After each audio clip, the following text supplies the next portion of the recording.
ఆయన యొక్క తపస్సుకి సృష్టి అంతా కూడా క్షోభించడం మొదలుపెట్టింది. ఆయన నుండి వచ్చినటువంటి అగ్ని జ్వాలల చేత లోకమంతా దహించుకుపోతుందా అన్నట్లున్నది అని వర్ణిస్తారు. ఇక్కడ ఒక సంశయం వస్తుంది.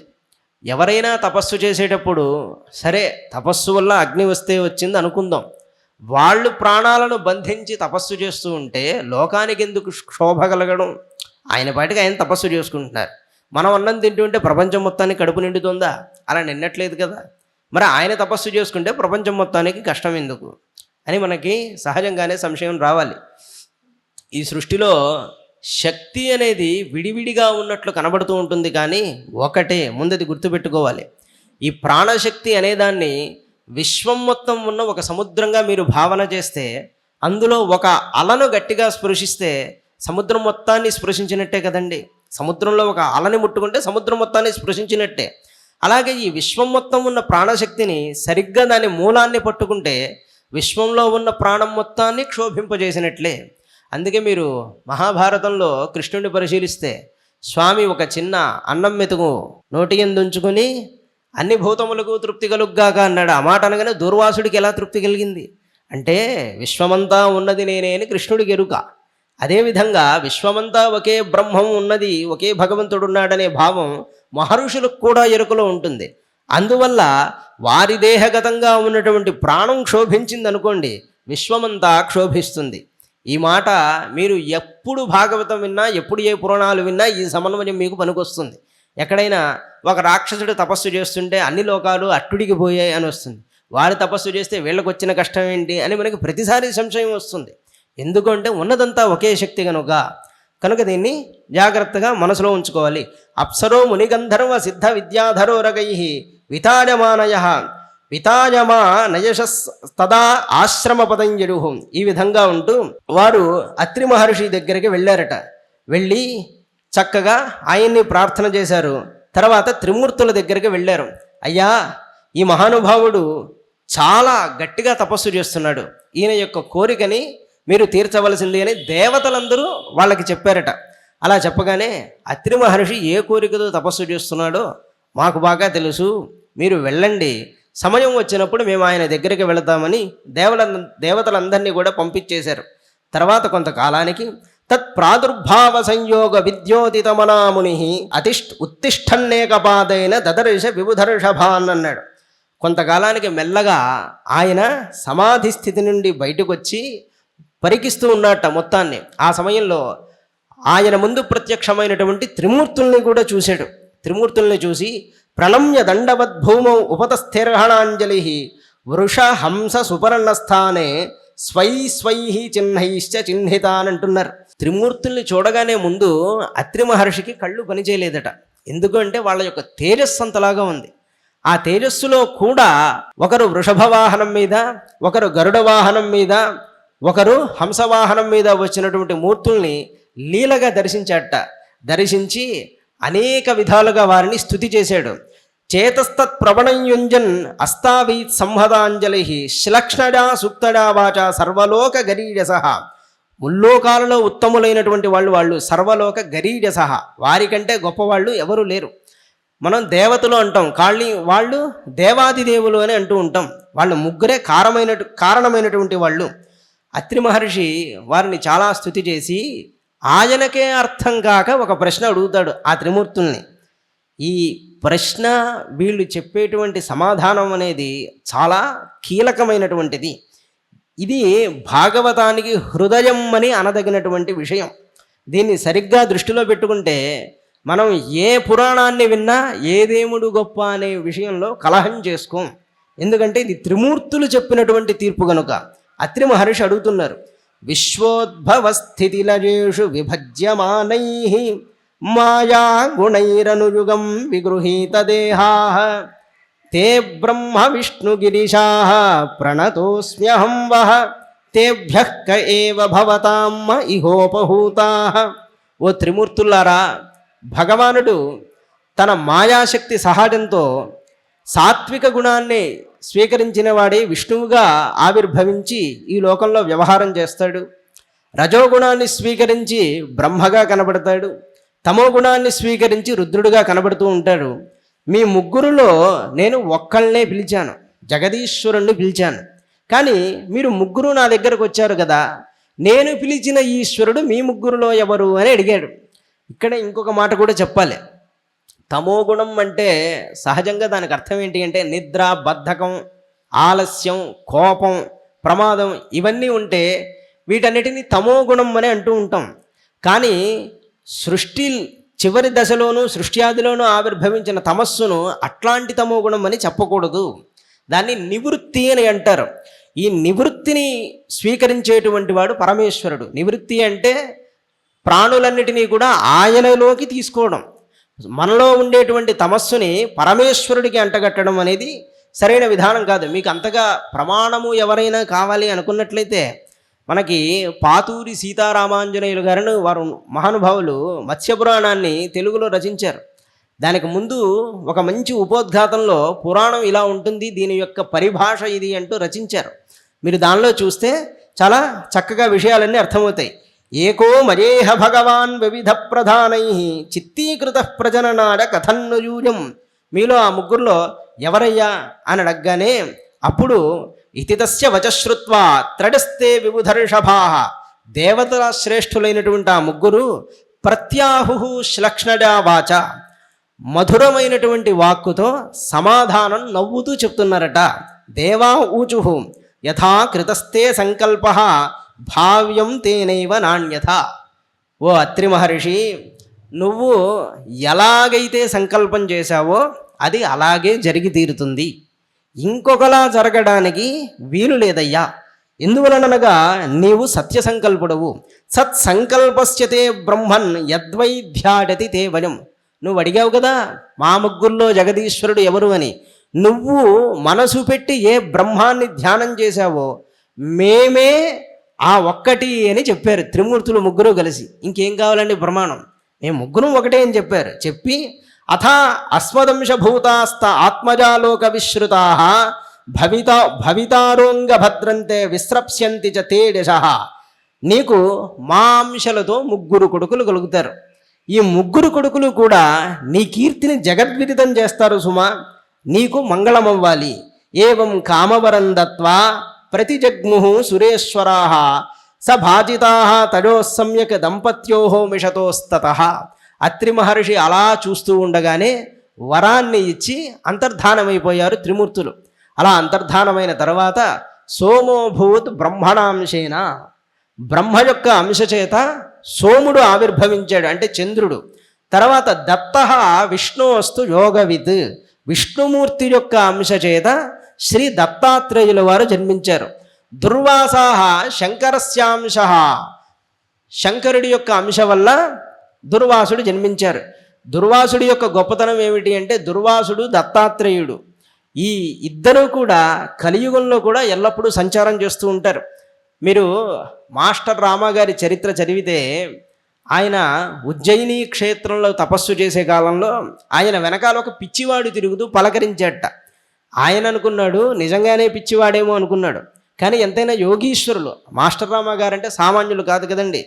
లివింగ్ విత్ హిమాలయ మాస్టర్స్ ఆయనే కదా రచించింది. ఆయన అనుభవాలన్నీ అందులో ఉన్నాయి. వారు చెప్తారు. అలా పిచ్చివాడు అనుకున్న తర్వాత కొంతసేపటికి తెలివి తెచ్చుకుని అలా వెతుక్కుంటూ ఒక చెట్టు కింద చూస్తే ఆ పిచ్చివాడు చిన్ముద్రలో ఉన్నాడు ధ్యానం చేసుకుంటూ. ఆయన వెనకాల అమితమైనటువంటి దైవీ తేజస్సు ఒకటి కనబడుతూ ఉన్నదట. దాన్ని చూసినప్పుడు ఆయన నమస్కారం చేసి, అయ్యా మీలాంటి పెద్దవాళ్ళ దగ్గరకు వచ్చేటప్పుడు ఏదైనా నేను తీసుకురావాలి, ఏమీ తీసుకురాలేదు మన్నించండి అన్నారట. అంటే లోకానికి ఉపకారం చెయ్యాలి అనే బుద్ధి ఉన్నవాడిని నేను శిక్షించను సుమా అని చెప్తారు ఆయన. నేను ఈ మాట ఎందుకు చెప్తున్నానో తెలుసండి, దూర్వాసుడికి చాలా కోపం ఎక్కువ అని మాట్లాడుతుంటారు కదా, ఆయన యొక్క ఆంతరంగికమైన గుణాన్ని చెప్తున్నా. ఆయన కోపాన్ని ప్రకటిస్తాడు తప్ప నిజమైనటువంటి కోపి కాదు. దుర్వాసుల వారు అట్లాంటి వారు. ఆయన దత్తాత్రేయమూర్తి. కలియుగంలో దత్తాత్రేయుడు, హనుమ, వినాయకుడు, లలిత అమ్మవారు ఈ నలుగురు కూడా చాలా తొందరగా కటాక్షించేటువంటి దేవతలు అని ఉపాసనా శాస్త్రంలో చెప్పబడినటువంటి విషయం. సరే, విషయం పక్కకి వెళ్తుంది అనుకోండి. ఇలాగ దుర్వాసుడి అంశగా, దుర్వాసుడు శంకరుడి యొక్క అంశగా జన్మించారు. విష్ణుమూర్తి దత్తాత్రేయుడిగా ఆవిర్భవించాడు. మనం ఈనాటికి కూడా గాన్గాపూర్ లాంటి క్షేత్రాల్లో దత్తమహిని మహిమని చాలా వైభవంగా దర్శింపవచ్చును. ఇక ఇక్కడ నుంచి అంగిరసుడు యొక్క అంటే అంగిరో ప్రజాపతి యొక్క సృష్టి విస్తారం అంతా కూడా చెబుతాను. ఆయన ఏ విధంగా సృష్టి చేశాడని చెబుతూ అనేకమైనటువంటి ఋషులు ఏ విధాలుగా తపస్సులు చేసి ఎంత సృష్టి చేశారో ఒక్కొక్కటిగా చెబుతూ వస్తారు. ఇంతవరకు మనం దత్తాత్రేయుడి యొక్క ఆవిర్భావాన్ని తలుచుకున్నాం. అసలు ఈ ఘట్టాన్ని నేను ఇప్పుడు కావాలనియే చెప్పడం, ఎందుకంటే దత్త భగవానుడు ఆయన యొక్క జన్మం అనేది సప్రామాణికమా అప్రామాణికమా అనే విషయంలో చాలామంది వాదనలు చేస్తున్నారు. దత్తుడంటే అవైదికమైన దేవత అనేటువంటి భాషణ కూడా చేస్తున్నారు. కనుక నేను ఈ విషయాన్ని మీకు చెప్పడం జరిగింది. ఈ భాగవతాన్ని ఎవరెవరికి చెప్తున్నారు? పరంపర మీకు తెలుసు కదా. మైత్రేయుడు విదురుడికి బోధిస్తున్నాడు. నాయన సృష్టి క్రమంలో ఒక్కొక్క ఋషి ఒక్కొక్క విధంగా దీన్నంతా విస్తృతపరుస్తున్నారయ్యా. అందులో భాగంగానే దక్ష ప్రజాపతి అనేక మంది తన పుత్రికల్ని కశ్యపుడు మొదలైనటువంటి ప్రజాపతులకు ఇచ్చి వివాహం చేశాడు.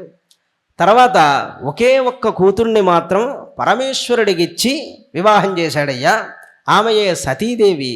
అయితే సతీదేవి అప్రౌఢగానే వయసు సంపూర్ణంగా నిండకుండానే తనకంటూ ఒక ఆలోచించే శక్తి రాకుండగానే శివుడితో సమానమైన సంతానాన్ని కనలేక ఆమె దేహాన్ని విడిచిపెట్టింది అని చెప్పాడు విదురుడితో.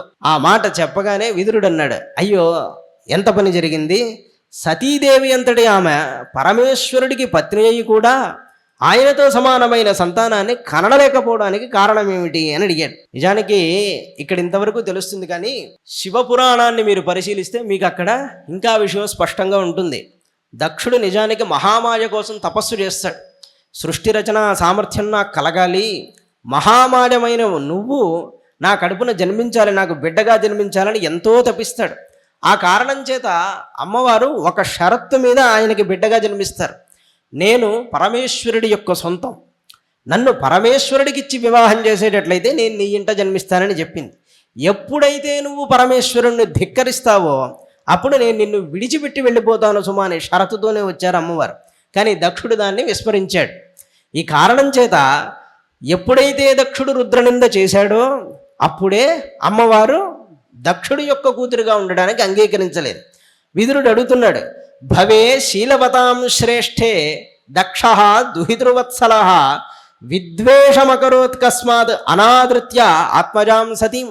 దక్ష దుహితృవత్సల, కూతురుల పట్ల అత్యధికమైన ప్రేమ గలవాడు ఎవరంటే దక్షుడు. ఆయన యొక్క గుణం అలాంటిది, మంచివాడు.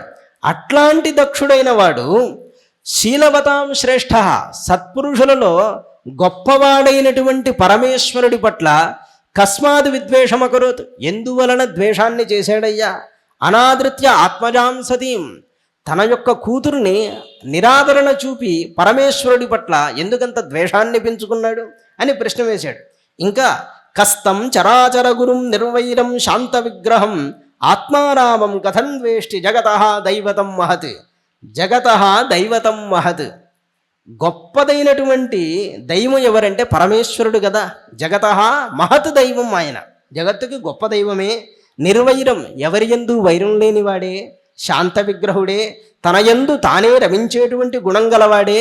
అటువంటి ఆత్మారాముడైన పరమేశ్వరుణ్ణి కస్తం ద్వేష్టి, ఎవడైనా ఎందుకు ద్వేషిస్తాడు? అట్లాంటి దక్షుడు ఇంత గొప్ప పరమేశ్వరుని ఎందుకు ద్వేషించాడు?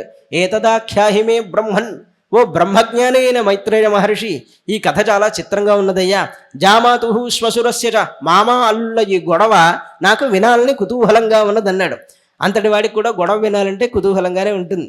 మళ్ళాగే జామాతు శ్వశురస్య చ విద్వేషస్తు జతఃప్రాణాం స్తత్యజే దుస్త్యజాన్ సతి. పోనీ గొడవ అయితే అయిందనుకుందాం, కూతురు ప్రాణములు తీసుకునేంతగా అంత పెద్ద గొడవ ఏం జరిగిందయ్యా అని ప్రశ్న వేస్తే మైత్రేయ మహర్షి చెప్తున్నారు, పురా విశ్వసృజాం సత్రే సమేతా పరమర్షజ తథా అమరగణా సర్వే సానుగా మునయోగ్నజ.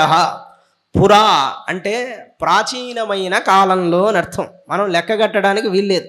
అలా ఏనాడో ప్రాచీనమైన కాలంలో విశ్వసృజాం సత్రే, బ్రహ్మగారి నుంచి ఆవిర్భవించిన ఈ ప్రజాపతులైన ఋషులున్నారే, వీళ్ళందరూ ఒక సత్రయాగం చేస్తున్నారు.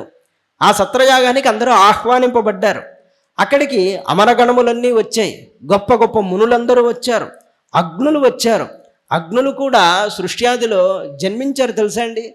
అగ్నికంటూ ఒక వంశం ఉన్నది, ఒక సంతతి ఉన్నది. ఆ విధంగా అగ్నులందరూ కూడా రూపాలు ధరించి ఆ యజ్ఞానికి వచ్చారు. తత్ర ప్రవిష్టం వృషడ దృష్ట్వార్కమివరోచిష. ఆ సభ ఎలా ఉంటుంది మనం భావిస్తేనే, ఒక పక్క అందరూ ప్రజాపతులు ఉన్నారు, బ్రహ్మ పరమేశ్వరుడు అక్కడ ఉన్నారు, దివ్యమైనటువంటి దేవతలందరూ ఆ సభలలో ఆసీనులైన ఉన్నారు. అప్పుడు అర్కమివ రోచిష, సూర్యుడి వలె వెలిగిపోతూ ఒక మహానుభావుడు ఆ సభలోకి ప్రవేశించాడు. ఆయన తేజస్సుతో దేవతల యొక్క తేజస్సులు కూడా తగ్గిపోయాయట. ఆ మహానుభావుడు అంటే ఎవరో కాదు, దక్షుడే. అంత గొప్ప తేజస్వి దక్షుడు. భ్రాజమానం వితిమిరం కుర్వంతం తన్ మహత్సద. మనకి ఇతరుల్లో మనకంటే గొప్ప తేజస్సు ఉందని ఎలా తెలుస్తుందో తెలుసా అండి? వాళ్ళని చూడగానే అప్రయత్నంగా మనం లేచి నిలబడతాం. అంటే ఏదో ఒక తేజస్సు మనల్ని ఆకర్షిస్తుంది. అలాగా దక్షుడు సభలోకి రాగానే ఆయన తేజస్సుతో పరాభూతులై ఋషులందరూ తమకు తెలియకుండానే లేచి నిలబడ్డారట. అట్లాంటి తేజోవంతుడు ఆయన. సదసస్పతిభిర్దక్ష భగవాన్ సాధు సత్కృత. అక్కడున్న అందరి చేత కూడా ఈ దక్ష ప్రజాపతి సత్కరింపబడ్డాడు. అజం లోకగురుం నత్వా నిషసాద తదాజ్ఞజ. అజం అంటే బ్రహ్మదేవుడు, లోకమునకు వేదములకు అన్నిటికీ గురువు కదా బ్రహ్మదేవుడు. ఆయన ఆశీర్వదించగా ఆయనకు నమస్కారం చేసి ఆసనం మీద కూర్చున్నట్ట. కానీ ఇక్కడే వచ్చింది అసలైనటువంటి చిక్కు. కూర్చోగానే మాట్లాడుతున్నాడు. ప్రాంగ్ నిషణ్ణం మృడం దృష్ట్వా. మృడ అంటే ఎవరు? పరమేశ్వరుడు, మంగళప్రదుడు. ఆయన్ని చూసేట. చూసి నామృష్యత్తదనాదృత, అనాదరమైనటువంటి చూపుతో కాల్చేస్తున్నాడా అన్నట్లుగా చూస్తూ ఉవాచ వామం చక్షుర్భ్యాం అభివీక్ష్య దహన్నివ. కాల్చేస్తున్న చూపులతో ఈ విధంగా అంటున్నట్ట. శృణుతాం బ్రహ్మర్షజో మే సహదేవా సహాగ్నజ. ఓ బ్రహ్మర్షుల్లారా, దేవతల్లారా, అగ్నుల్లారా, మీరందరూ నేను చెప్పే మాట వినండి. సాధూనాం బ్రహ్మతో వృత్తం. నేను సాధువుల యొక్క నడవడిక గురించి మాత్రమే మాట్లాడుతున్నాను. ఏమంటున్నాడు? సాధువుల నడవడిక గురించి నేను చెప్తున్నాను అంటున్నాడు. అంతే తప్ప నా జ్ఞానాన్నజ మత్సరాత్, నేనేదో అజ్ఞానంతో మాట్లాడుతున్నాను, లేకపోతే ఒకడంటే పడక మాట్లాడుతున్నాను అని అనుకోవద్దు. మాట్లాడేది అదే, కానీ అలా నేను మాట్లాడడం లేదు సుమా అంటూ చెప్తున్నాడు. అయంతు లోకపాలానాం యశోఘ్న. పరమేశ్వరుణ్ణి చూసి మొట్టమొదటి మాట ఒక పౌరుషమైన వాక్యాన్ని విడిచిపెట్టాడు దక్షుడు. అయం వీడు లోకపాలానాం యశోఘ్న, లోకపాలకులైన దేవతలకి కీర్తిని చెడగొట్టేటువంటి వాడయ్యాడు సుమా. నిరపత్రపహ, సిగ్గులేనటువంటి వాడు అవుతున్నాడు అన్నాడు. ఇక్కడ శ్రీధరస్వామి వారు, వంశీధర స్వామి వారు గొప్ప గొప్ప వ్యాఖ్యానాలు చెప్తారు. అది చాలా అద్భుతంగా ఉంటాయి. లోకపాలానాం యశోఘ్న. అమ్మవారు పరమేశ్వరుణ్ణి దక్షుడు తిడుతుంటే భయపడిందట సరస్వతి అమ్మవారు. అయ్యో, ఈ దక్షుడి నోటి నుండి నేను ఉండి సాక్షాత్తు ఈశ్వరుణ్ణి తిట్టాలా అని దక్షుడు ఏ పౌరుషమైన మాట మాట్లాడుతున్నాడో అందులో పొగర్త వచ్చేలాగా చేశారట సరస్వతి అమ్మవారు. ఈ తిట్లలో అలా అంటే అంతరార్థం ఉన్నది, అదే తెలుసుకోవాలి. లోకపాలానాం యశోఘ్న అన్నాడు కదా, అయం వీడు, ఈ పరమేశ్వరుడు లోకపాలక యొక్క కీర్తిని చెడగొట్టిన వాడవుతున్నాడు. దీనికి వ్యాఖ్యానం చెప్తూ ఒక మాట అంటాడు. ఒకానొకప్పుడు అందరు లోకపాలకుల్ని కూడా కొన్ని కొన్ని సందర్భాల్లో పరాభూతుల్ని చేశాడు పరమేశ్వరుడు. సూర్యుడు ఒక రాక్షసుడితో యుద్ధం చేస్తున్నప్పుడు ఆ రాక్షసుడికి పరమేశ్వరుడు అభయం ఇచ్చాడు. పరమేశ్వరుడు అభయం ఇచ్చాడని తెలిసి కూడా ఆ రాక్షసుడిని ఓడించడానికి సూర్యుడు వెళ్ళాడు. అప్పుడు పరమేశ్వరుడు ఆయనతో యుద్ధానికి వెళ్తే సూర్యుడు తప్పించుకుని కాశీలో వెళ్ళి లోలార్కుడు అనే పేర సుప్రతిష్ఠితుడు అయ్యాడు. సూర్యుడు దిక్పాలకుల్లో అలా వాళ్లే కదా గొప్పవాళ్ళలో. ఆ సూర్యుడు మొదలైనటువంటి వాళ్ళని జయించాడు. తన యొక్క బలం చేత వారి బలాన్ని నిగ్రహించినవాడు. అలాగే ఒకానొకప్పుడు యక్షుడై యక్షస్వరూపంలో దేవతలందరూ గొప్ప బలంతో గర్వంతో ఉన్నప్పుడు వాళ్ళ యొక్క బలాన్ని హరించినటువంటి వాడు. ఉపనిషత్తులో మనకి కథలు కూడా ఉన్నాయి. దేవతలందరూ కూడా రాక్షసుల మీద యుద్ధాన్ని జయించామనేటువంటి గట్టి గర్వంతో ఉన్నప్పుడు స్వర్గం యొక్క వాకిలి ముందు ఒక మహాభూతం వలె పరమేశ్వరుడు ప్రత్యక్షమయ్యాడు. కానీ ఆయన ఎవరు అనేది వారు గుర్తించలేకపోయారు. ఇంద్రుడు అన్నాడు, ఒక్కొక్కరిని పంపిస్తూ వెళ్ళి చూసిరమ్మన్నాడు. అగ్నిని పంపించాడు. అగ్నిని పంపిస్తే నువ్వెవరు ఇంత మహాభూతంలా ఉన్నావంటే, నువ్వెవరు అని అడిగాడు ఆయన. నేను అగ్నిని, ఈ సమస్త లోకాన్ని దహిస్తానన్నట్ట. అయితే ఏది ఒక గడ్డి పరకని దహించని ఒక గడ్డి పరక అక్కడ పెడతాడు. ఆ ఒక గడ్డి పరకను కూడా అగ్ని దహించలేడు. ఇక అలాగే అందరి గురించి మనం అర్థం చేసుకోవాలి. వరుణుడు తడపలేడు. ఈ విధంగా ఎవరేని వారి యొక్క పరాక్రమాన్ని చూపించలేరు. అప్పుడు ఇంద్రుడు తెలివి తెచ్చుకుని ఓహో వచ్చినటువంటి వాడు మనకంటే ఘనుడని ఎరిగి పరమేశ్వరుణ్ణి ప్రసన్నం చేసుకున్నారు. ఆయన చెప్తాడు గర్భం కూడదు నాయన అని అప్పుడు ఉపదేశం చేస్తారు. ఈ విధంగా లోకపాలకుల కీర్తిని కూడా మించిపోవడం చేత వాళ్ళ కీర్తిని చెడగొట్టినవాడు అని అర్థం. కానీ వినడానికి ఎలా ఉంటుందంటే లోకపాలకుల కీర్తిని సర్వనాశనం చేసేవాడు అనే భావం కనబడుతున్నది. సద్భిరాచరతి పంథ ఏన స్తబ్ధేన దూషిత అంటున్నాడు. ఈ స్తబ్ధుడు అంటే గర్వం కలిగిన వాడు అని అర్థం సంస్కృతంలో. స్తబ్ధ అంటే గర్విష్ఠి అని, అలాగే ఏ పని చేయకుండా కూర్చునేటువంటి వాడు. స్తబ్ధుగా ఉంటావేమిట్రా అని అంటూ ఉంటారు తెలుగులో. అలా రెండు రకాలైన అర్థాలు ఉన్నాయి. ఈయన సత్పురుషుల ఆచారం అంతా పొగరుబోతుతనంతో ధ్వస్తం చేస్తున్నాడు సుమా అని తిట్టులో ఉన్నటువంటి అర్థం. కానీ దీనికి అంతరార్థం ఏమిటంటే ఈ శివుడు అన్ని భూతములకి ఆత్మ అవ్వడం చేత స్వయంగా తాను అందరి వలె తిరుగుతూ కర్మ చేయవలసినటువంటి అవసరం లేదు. ఈయన కేవలం ఆత్మారాముడై ఉండేటువంటి వాడు అని దీనికి అర్థం. ఇంకను ఏషమే శిష్యతాం ప్రాప్త యన్మే దుహితురగ్రహీత్ పాణం విప్రాగ్నిముఖత సావిత్ర్యా ఇవ సాధువత్. దక్షుడు అంటున్నాడు ఈ పరమేశ్వరుడు ఉన్నాడే ఇతడు సత్పురుషుడిలాగా విప్రులు అందరి ఎదుట అగ్నిసాక్షిగా నా కూతురుని గ్రహించాడు. ఎలాగో తెలుసా? బ్రాహ్మణుడు సావిత్రిని గ్రహించినట్టుగా, అంటే గాయత్రి మంత్రోపదేశాన్ని గ్రహించినంత పవిత్రంగా సాధువు వలె నటించి నా కూతుర్ని పెళ్లి చేసుకున్నాడు. అంటే నన్ను మోసం చేశాడు అని అంటున్నాడు. దీనికి లోపల ఉన్నటువంటి అర్థం ఏమిటి అంటే నేను సత్పురుషి వల్లే కనబడతాను, కానీ దక్షుడనైనటువంటి నేను సత్పురుషుణ్ణి కాదు సుమా. అందువలననే ఇట్లాంటి మహానుభావుడికి నేను నా కూతుర్ని ఇస్తున్నాను అనడానికి సాక్ష్యంగా అంతమంది ముందు నేనే నా కూతుర్ని ఇచ్చాను తప్ప ఈయనకి అమ్మవారిని ఇవ్వడానికి నేను తగినవాడనా అని ఈ శ్లోకమునకు అర్థం. ఇంకను గృహీత్వా మృగశాపాక్ష్యా పాణిం మర్కటలోచన ప్రత్యుత్థానాభివాదార్హే వాచాప్యకృతనోచితం. కోతి కన్నులు కలిగినటువంటి ఈ శివుడున్నాడే, అంటే వంకర కళ్ళు ఉంటాయి కదా, కోతి కళ్ళ లాంటి కళ్ళు ఉన్నటువంటి ఈ శివుడు లేడి కళ్ళు ఉన్నటువంటి నా కూతురైనటువంటి సతీదేవిని గ్రహించాడు కదా. ఇది సరైనటువంటి విధానమేనా? ఏదో బ్రహ్మగారు చెబితే ఇచ్చాను తప్ప లేకపోతే నేను ఇతనికి ఇచ్చేవాడిని కాదు అన్నట్ట. కానీ దీనిలో ఉన్నటువంటి అర్థం ఏమిటి అంటే కోతులు చాలా చంచలంగా ఎలా ఉంటాయో అలాగే విషయాల పట్ల పరిగెట్టేటువంటి నాలాంటి వాడు పరమేశ్వరుడికి ఇవ్వగలిగేటువంటి వాడా? అలాంటి స్థాయి అనేది మాకు లేదు సుమా అని దీని లోపల ఉన్నటువంటి అర్థం. ఈ మహానుభావుడు నాకు సత్కారం చేయాల్సిన అవసరం లేదు అని లోపల అర్థం ఉన్నప్పటికీ ఈ విషయం దక్షుడికే తెలియలేదట. ఆయన తిడుతున్నాడు కేవలం, కానీ ఈ వాక్కుల్లో అలాంటి అర్థం ఉన్నదన్నాడు. లుప్త క్రియాజాశుచే మానినే భిన్న సేతవే అనిచ్ఛన్నప్యదాం బాలాం శూద్రాజే భోషతీంగిరం. అనర్హుడికి వేదమును ఉపదేశం చేసినట్లుగా నేను నా కూతుర్ని ఈ రుద్రుడికి అప్పచెప్పాను సుమా అని పరిపరి విధాలా నిందిస్తూ ఉన్నట్ట. ఇంకను ప్రేతావాసేషు ఘోరేషు ప్రేతైర్భూతగణైర్వృత అటతి ఉన్మత్తవన్నగ్న వ్యుప్తకేశ హసన్ రుదన్ను. జడలంతా విరబోసుకుని తిరుగుతూ ఉంటాడు, అంతటా సంచారం చేస్తూ ఉంటాడు, ప్రేతాదులతోనూ భూతాదులతోనూ ఉంటాడు ఈ పరమేశ్వరుడు అంటున్నాడు. అంటే దానికి ఒక్కొక్క దానికి ఒక్కో మాట చెప్తున్నాడు. అన్ని భూతముల్లోనూ ఆయనే ఉండడం చేత ఆయనే నవ్వుతున్నాడు, ఆయనే ఏడుస్తున్నాడు. అలాగే మొత్తం తానే వ్యాపించి ఉండడం వల్ల కేశములు విరబోసుకుని ఉన్నాడు. అంటే ఆకాశమునే కేశములుగా కలిగిన వాడు అని అర్థం. అటతి అంటే అంతటా సంచరించేటువంటి వాడు ఆ పరమేశ్వరుడే.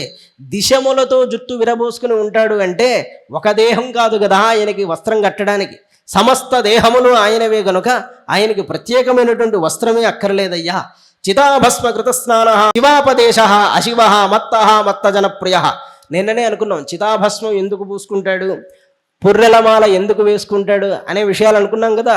స్వభోజనము స్వాత్మతడా ఉపలాలితం, ఇవన్నీ అనిత్యములని చెప్పడానికి ఆ విధమైన విషయాలన్నీ చూపిస్తూ ఉంటాడు. అయితే దక్షుడు ఈ విషయాన్ని తెలుసుకోలేకపోయాడు.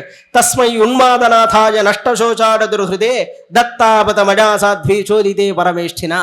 ఇట్లాంటి పరమేశ్వరుడికి నా కూతుర్నిచ్చి బ్రహ్మగారు చెప్పారని ఇచ్చానని తప్ప మరో కారణమేం కాదు అన్నాడు. ఇంత జరిగిన పరమేశ్వరుడు చాలా మౌనంగా ఉన్నాడు, అక్కడ ఏమీ మాట్లాడలేదుట. మనకి భాగవతంలో కూడా అదే విషయం చెప్పబడింది. దక్షుడికి ఉన్నటువంటి కోపం ఏమిటి అంటే, అసలు కోపం మేము ఇంత కష్టపడి సృష్టి చేస్తే ఈయన ఒక్క క్షణంలో లయం చేసేస్తున్నాడే అని ఆయనకు కోపం. కానీ అసలు విషయం ఆయనకు అర్థం కాలేదు. బ్రహ్మగారు చాలా సృష్టి చేసి సృష్టి విపరీతంగా పెరిగిపోయాక పరమేశ్వరుని ప్రార్థించారు, అయ్యా సృష్టి విపరీతమైపోతుంది, ఈ సృష్టింపబడినటువంటి ప్రాణులు లయం అవ్వడం లేదు కనుక ఈ భూమంతా సరిపోవట్లేదు, లోకాలు సరిపోవట్లేదంటే అప్పుడు లయకారుడై తన బాధ్యతను తీసుకున్నాడు పరమేశ్వరుడు. ఆ విషయం దక్షుడు ఎరుగక అనవసరమైనటువంటి కోపంతో పరమేశ్వరుని పట్ల ఒక రకమైనటువంటి మాత్సర్య భావాన్ని కలిగి ఉన్నాడు. మైత్రేయ మహర్షి ఈ విధంగా చెప్తున్నాడు, వినింద్యైవం సగిరీశం అప్రతీపం అవస్థితం దక్ష అథాప ఉపస్పృశ్య క్రుద్ధ శప్తుం ప్రచక్రమే.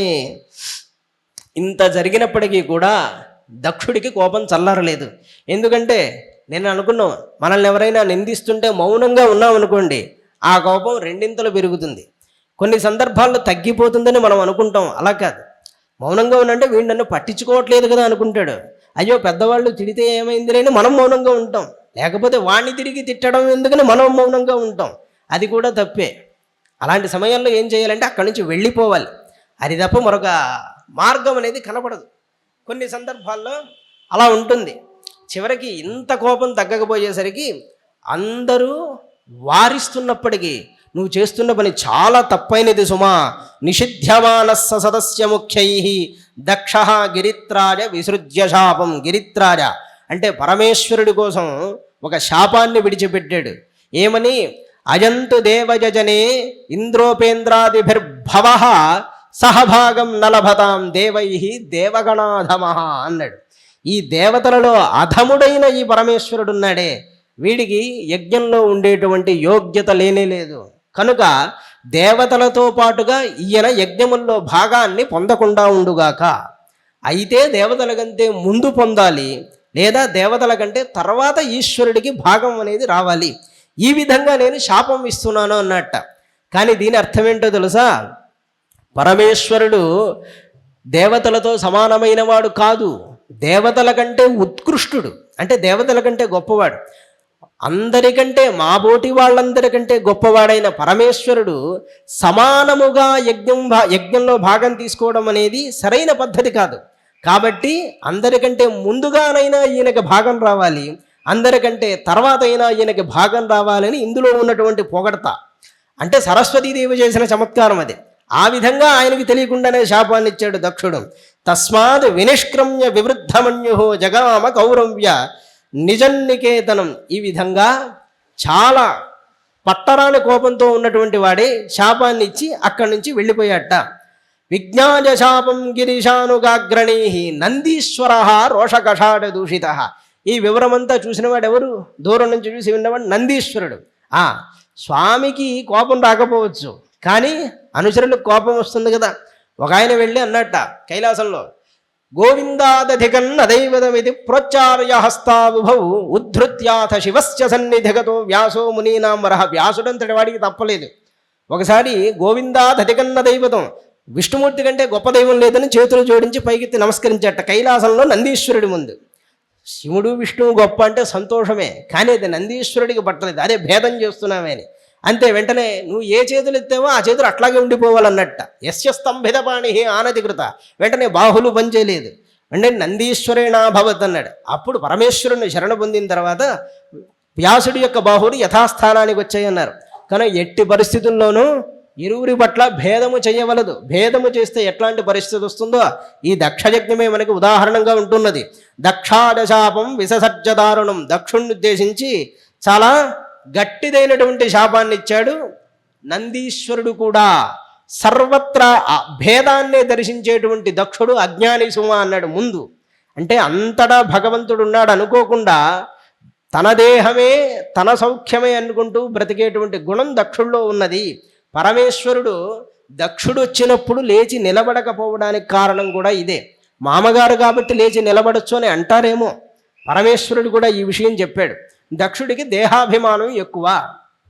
ఋషుల్లో అంత గొప్పవాడైనప్పటికీ ఆయన యొక్క దేహాభిమానం చేత కలుషితమయ్యాడు గనకనే పరమేశ్వరుడు అందరికీ నమస్కారం చేసినట్టు చేయలేదట.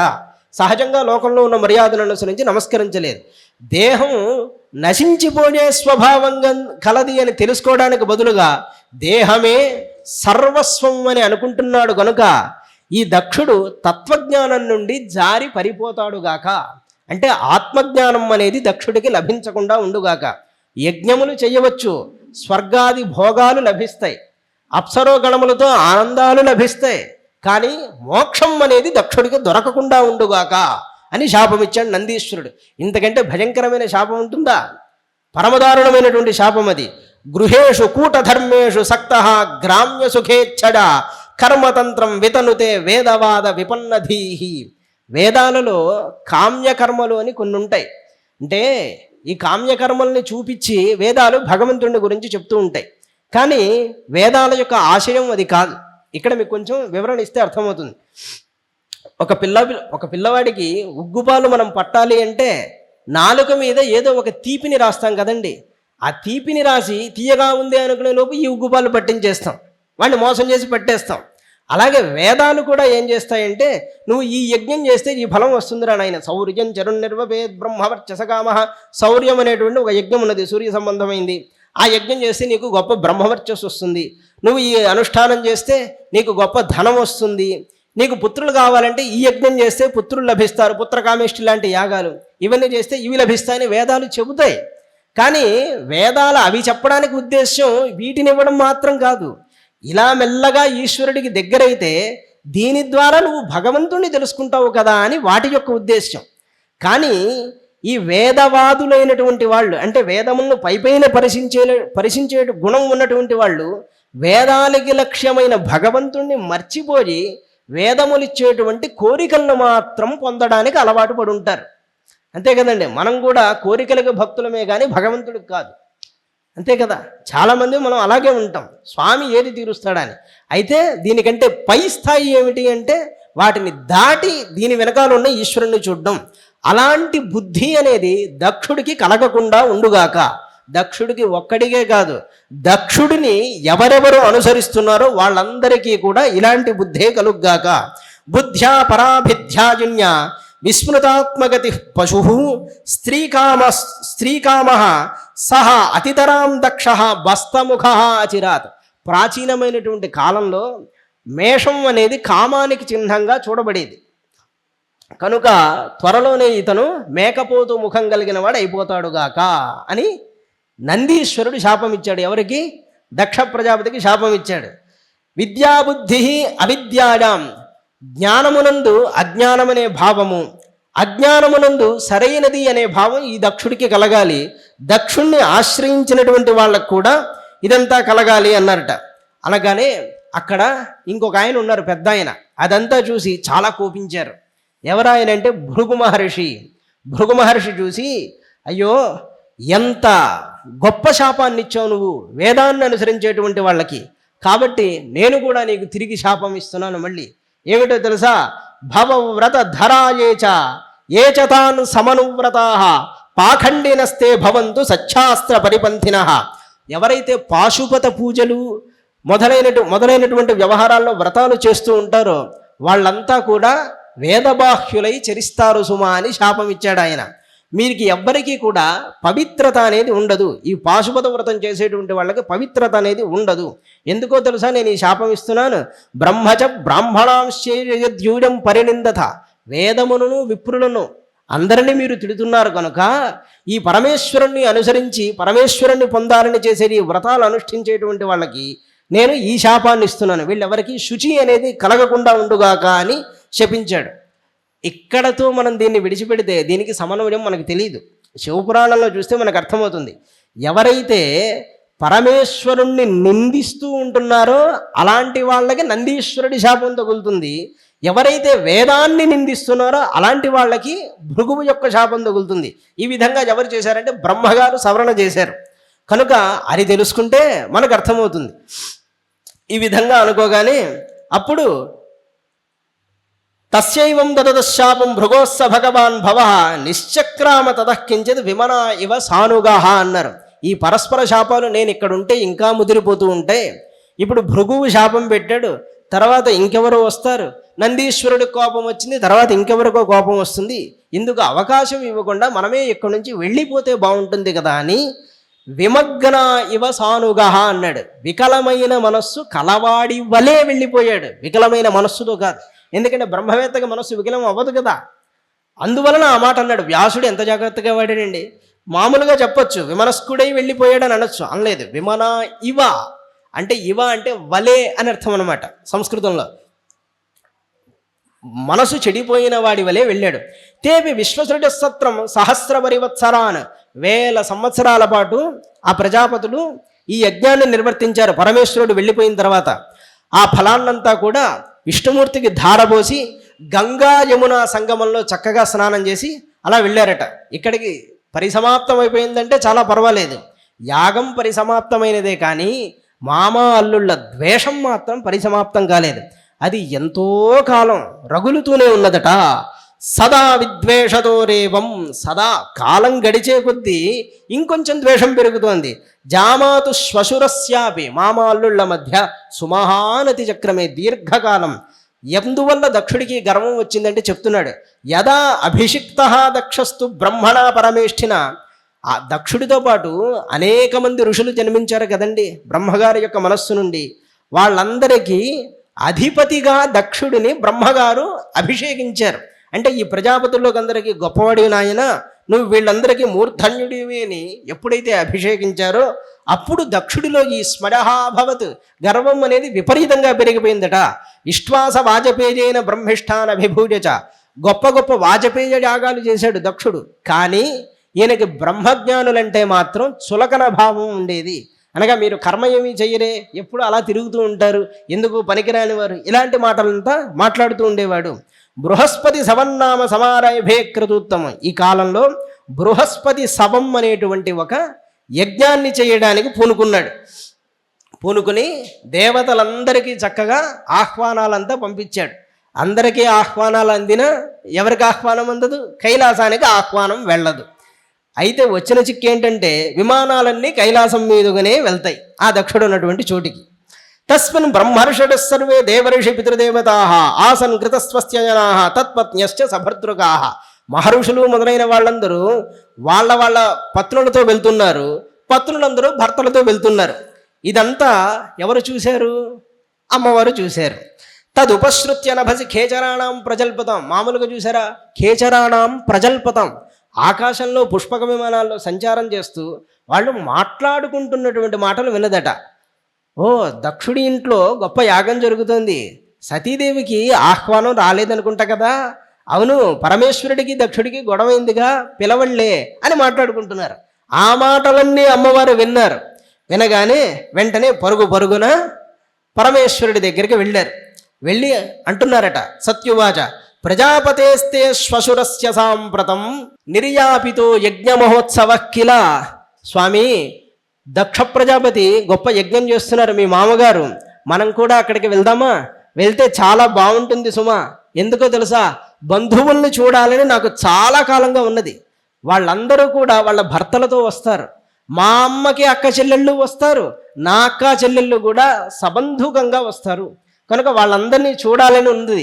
నేను చిన్నదాన్ని అవ్వడం వల్ల నాకు ఎన్నో కానుకలు ఇస్తారు, మా వాళ్ళు ఇచ్చేటువంటి కానుకలన్నీ నేను స్వీకరించాలి అని ఉవ్విళ్ళూరుతున్నాను, కాబట్టి నాకు అనుమతిస్తారా వెళ్ళడానికి అని అంటోంది. పైగా ఈ కోరిక నాకు చాలా కాలం నుంచి ఉన్నది సుమా, కానీ తీరేటువంటి అవకాశం లేదు కదా, మామాళ్ళు గొడవ పడుతున్నారు.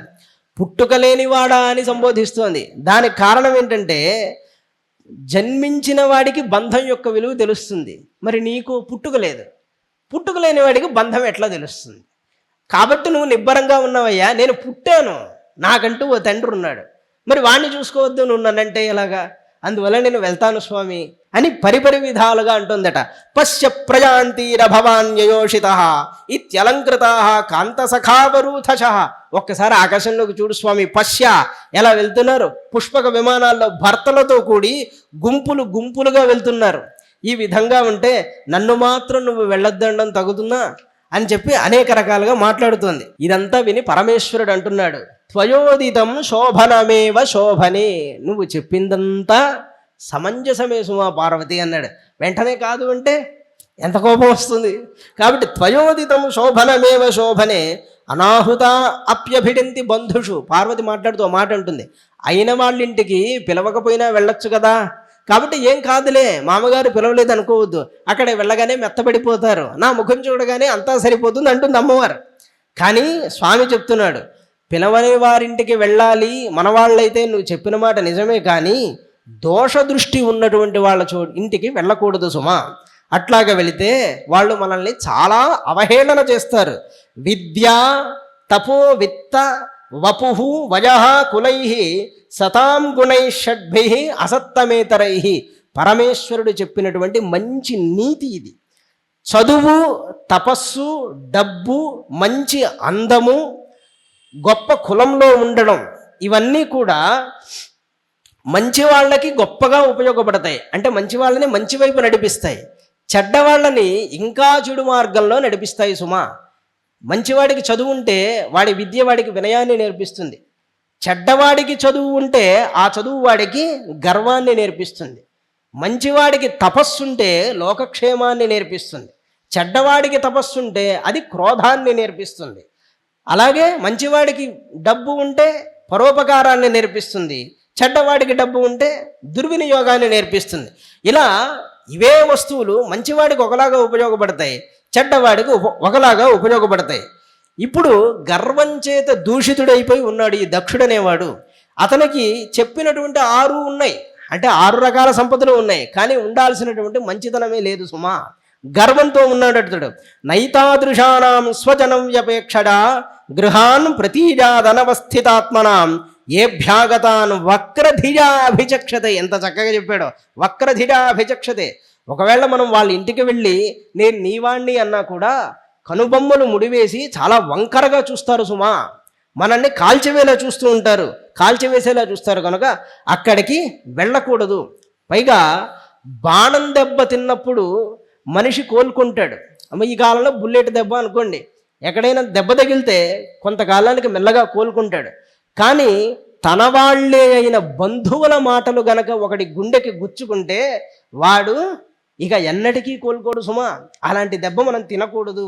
వాక్సాజకాపదనాన్ని నిష్పతంతి జైరాహతశోచది రాత్రియహాని. ఈ మైత్రేయుడు విదురుడికి చెప్తున్నాడే, ఈ విదురుడే విదురనీతిలో ఈ మాట చెప్పాడు, మహాభారతంలో చెప్పాడు. వాక్సాజక పదనాన్ని నిష్పతంతి, తీవ్రమైనటువంటి పౌరుషవాక్యాలనే బాణాలు ఎవడి హృదయంలో గుచ్చుకుంటాయో వాడు రాత్రింబవళ్ళు తేడా లేకుండా బాధపడుతూ ఉంటాడు. తిట్టినవాడు ఆనందంగా పడుకుంటాడు, కానీ అయ్యో నన్నిలా అన్నాడే అని బ్రతికున్నన్నాళ్ళు వాడు బాధపడుతూనే ఉంటాడు. అందులో బంధువులు తిడితే ఇక తట్టుకోలేం. అసలు అందుకే కదండి లోకంలో ఉండే గొడవలన్నీ. ఎవడో ఒకడికి కాసింత సంపద ఉంటుంది, అయిన బంధువు ఎవడో ఉంటాడు కాసింత పేదవాడు అయి ఉంటాడు. అలా వాడి ఇంటికి వెళ్ళగానే నాకింతుంది నువ్వేమిటని నిందిస్తాడు. ఈ లోకంలో కనిపించే గొడవలన్నీ అలాగే ఉంటాయి. అందుకే పరమేశ్వరుడు చెప్తున్నాడు అక్కడికి వెళ్ళొద్దు సుమా, వాడే గొప్ప అని దక్షుడు అనుకుంటున్నాడు. పైగా శత్రువులతో దెబ్బలు తిన్నా మంచిదే, కానీ బంధువులతో దెబ్బలు తింటే చాలా ప్రమాదం అని చెప్పాడు. చెప్పినా కూడా అమ్మవారు లక్ష్య పెట్టే స్థితిలో లేదు. వ్యక్తం త్వముత్కృష్టగతే ప్రజాపతే ప్రియాత్మజానామసి శుభ్రు సమ్మత అథాభిమానం నపితు ప్రపత్స్యసే మదాశ్రయాత్క పరితప్యతేజత. దక్షుడు చాలా మంచివాడు, కూతురు అందరినీ కూడా చక్కగా చూస్తాడని నువ్వు చెప్తున్నావు నిజమే, కానీ ఎప్పుడు నిన్ను ఒంటరిగా గౌరవించేటప్పుడు. కానీ ఇప్పుడు నువ్వు నా భార్యవి కదా, నా భార్యమైన కారణాన నా మీద ఉన్నటువంటి కోపాన్నంతా కూడా నీ మీద చూపిస్తాడు సుమా. పైగా ఇప్పుడు ఆయన చాలా తాపాన్ని పొందుతున్నాడు. నీ వెళ్ళినప్పటికీ కూడా నీకు మర్యాద అనేది సక్రమంగా లభించదు. కనుక ఎప్పుడు దీని యందు పట్టుని విడిచిపెట్టు. ఇలా అనగానే పరమేశ్వరుడే ముందుగా ఆలోచించి ఓ మాట చెప్పాడు, ఇదంతా నీ వల్లే వచ్చిందయ్యా పరమేశ్వర. నువ్వు గనక మా నాన్న ఎదురొచ్చినప్పుడు లేచి నిలబడి ఉంటే ఆ రోజు యజ్ఞంలో ఇంత గొడవ వచ్చేది కాదని నువ్వు అంటావేమో. అందుకే నీకు ఒక మాట చెప్తున్నాను, సత్వం విశుద్ధం వసుదేవ శబ్దితం. మహాత్ములైనటువంటి వాళ్ళు దేహాభిమానం కలిగిన వాళ్ళకి నమస్కారం పెట్టరు. ముందది గుర్తుపెట్టుకో. అంటే దేహమే నేను అనే గర్వం చేత ఇతరుల్ని లక్ష్య పెట్టరు. తనే గొప్ప అనే భావంతో ఇంకొకరిని చూడరు. అలాంటి దోషం దక్షుడిలో ఉన్నది కనుక నేను దక్షుడికి బయటికి నమస్కారం పెట్టకుండా సర్వభూతాంతర్యామి అయిన వాసుదేవుడు ఎవరున్నారో నేను ఆయనకి నమస్కారం పెట్టాను. ఇది బ్రహ్మవేత్తలమైన మేము నమస్కరించేటువంటి పద్ధతి. ఆ పద్ధతిని దక్షుడు తెలుసుకోలేక తప్పుగా భావన చేశాడు సుమా. అది నా తప్పంటావా?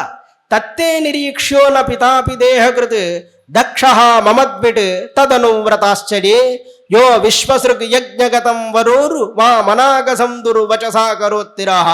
కాబట్టి దక్షుడు నీకు దేహాన్ని ఇచ్చిన తండ్రి అయితే కావచ్చు కాక, కానీ ఆయన నన్ను ద్వేషిస్తున్నాడు కనుక నువ్వు అక్కడికి వెళ్ళడం కానీ ఆయన అనుయాయుల్ని కానీ చూడడం అనేది నీకు సరిపోయేటువంటి విషయం కాదు. అక్కడి గనక వెళ్ళావంటే అతను చాలా అవమానం చేస్తాడు. పూర్వం విశ్వసృజ సత్రంలో నన్ను ఆయన అలాగే అవమానం చేశాడు. కాబట్టి నీవు అక్కడికి వెళ్తే ఇది ఖచ్చితంగా మరణహేతువు అవుతుంది సుమా, అలాంటి చోటుకి వెళ్తేని నచ్చ చెప్పాడు పరమేశ్వరుడు.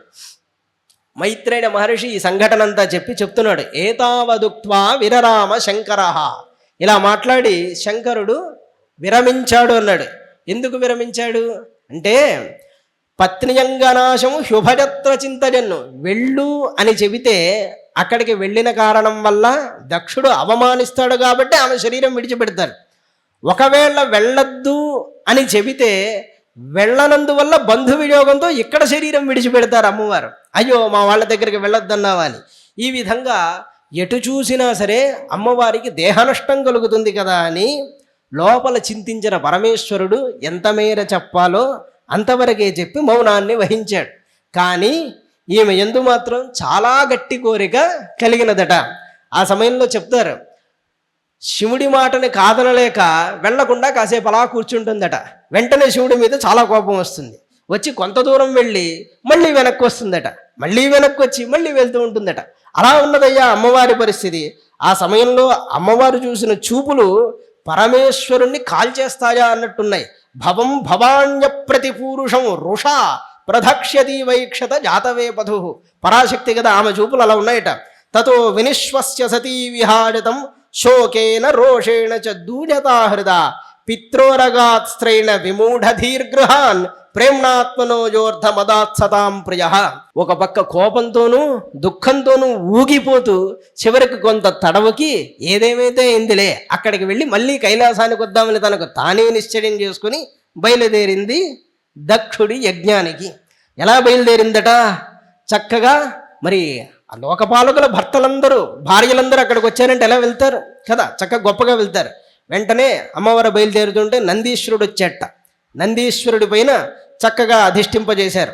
మైనాపక్షినిచ్చారట. మైనాపక్షి అంటే ముద్దుగా కబుర్లు చెప్పేటువంటి పక్షులు. ఆ రోజుల్లో దేవతా స్త్రీల దగ్గర ఉండేవి. ఇప్పుడు మానవులకి ఎలాగైతే ఉంటున్నా మానవ లోకాల్లో కూడా మనం చూస్తాం కదా అలాంటి పక్షులు. ఇలాంటి పక్షిని ఇచ్చారట. ఇక బంతి మొదలైన వినోద సాధనాలన్నీ ఇచ్చారు. చక్కటి గొడుగు వింజామరలు.